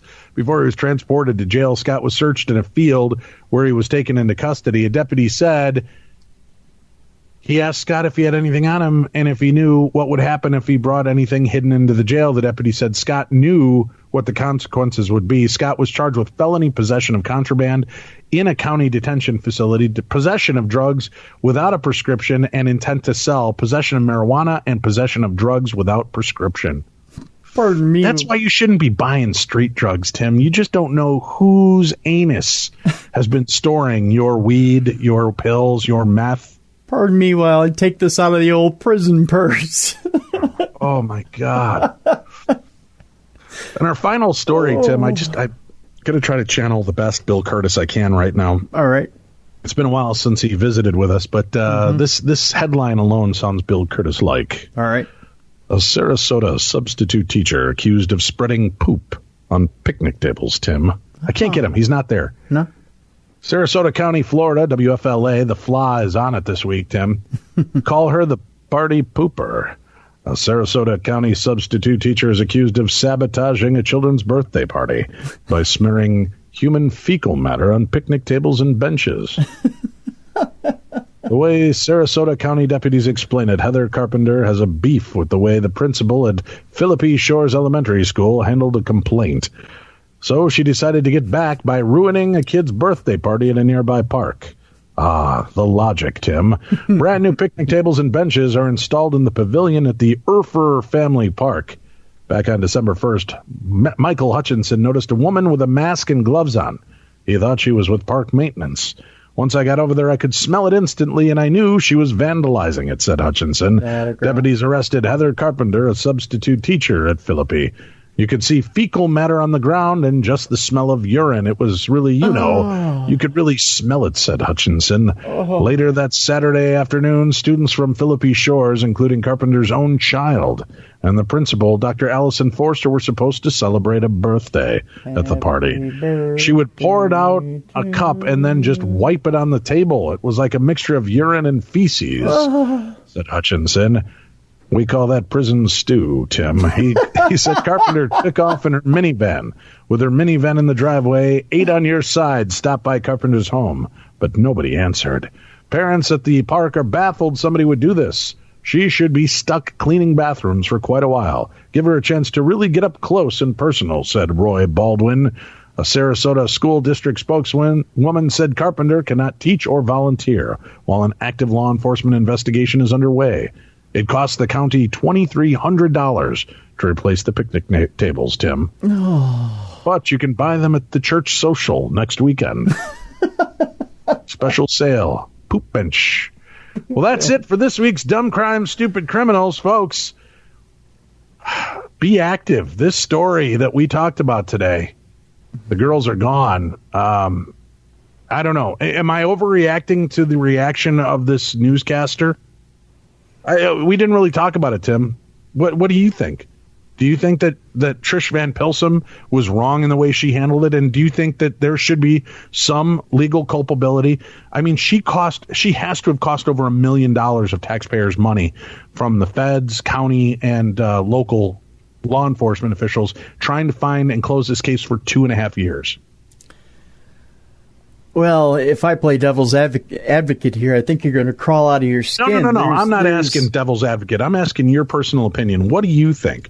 Do you think that she should be held accountable for this? There's obviously some journalistic mistakes here as well. I mean, you pointed out, and the guests pointed out that had she just gone up the road a bit and done some journalistic work that obviously she missed, and put a tidy little bow on the case, things would have been a lot different. There were some things she missed, obviously, in the story. Did she do things out of... So two of your nephews go missing. Mm-hmm. They're gone for 48 hours. Your family's in a tizzy. One person, Trish Van Pilsum, knows where they are and doesn't speak about it again for another 2.5 years. So your nephews are gone for 2.5 years. You're not sure if they're alive or dead. All you know is that she saw them within 48 hours, sat down with them, interviewed them. There was nobody there to keep them or take them away, and she could have delivered them safely back to your family. She knows where they are, where they were, but says nothing about it for 2.5 years. Am I angry? Sure. Yeah. I'm but you don't think that what she did was reprehensible and she should be held accountable, especially for the costs and fees involved? If you faked the disappearance, you as a person would be charged for it. Why shouldn't she? I think there has to be a level of journalistic integrity that goes out the window when it comes to children missing. Man, I don't get it. That does not ring true to me at all. When children are involved in a story like this and they're missing and you know where they are, okay, maybe you don't want to ruin your rep with that, but there are ways that you could leak that information and get somebody to save those kids and get them back home. Ugh. That's all I have to say. I don't know if I mentioned it, but ugh.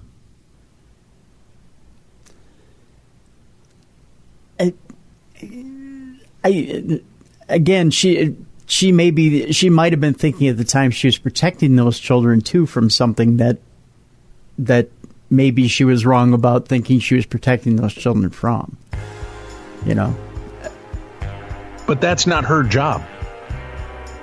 That's not her job to be the law and decide this. That should have been up to the judge and the law enforcement officials. And if that truly was an issue, and it had already been dismissed before that he had no wrongdoing. Right. It's heartbreaking. Get the word out. Spread the word about this episode, folks. Get it out there. Let people know. And if you have any insights on how we can blow this story up even more, email me, Dave@darknessradio.com. That's it for this week. We'll be back again next week with more of the best true crime talk radio. I'm Dave, that's Tim, and this is True Crime Tuesday.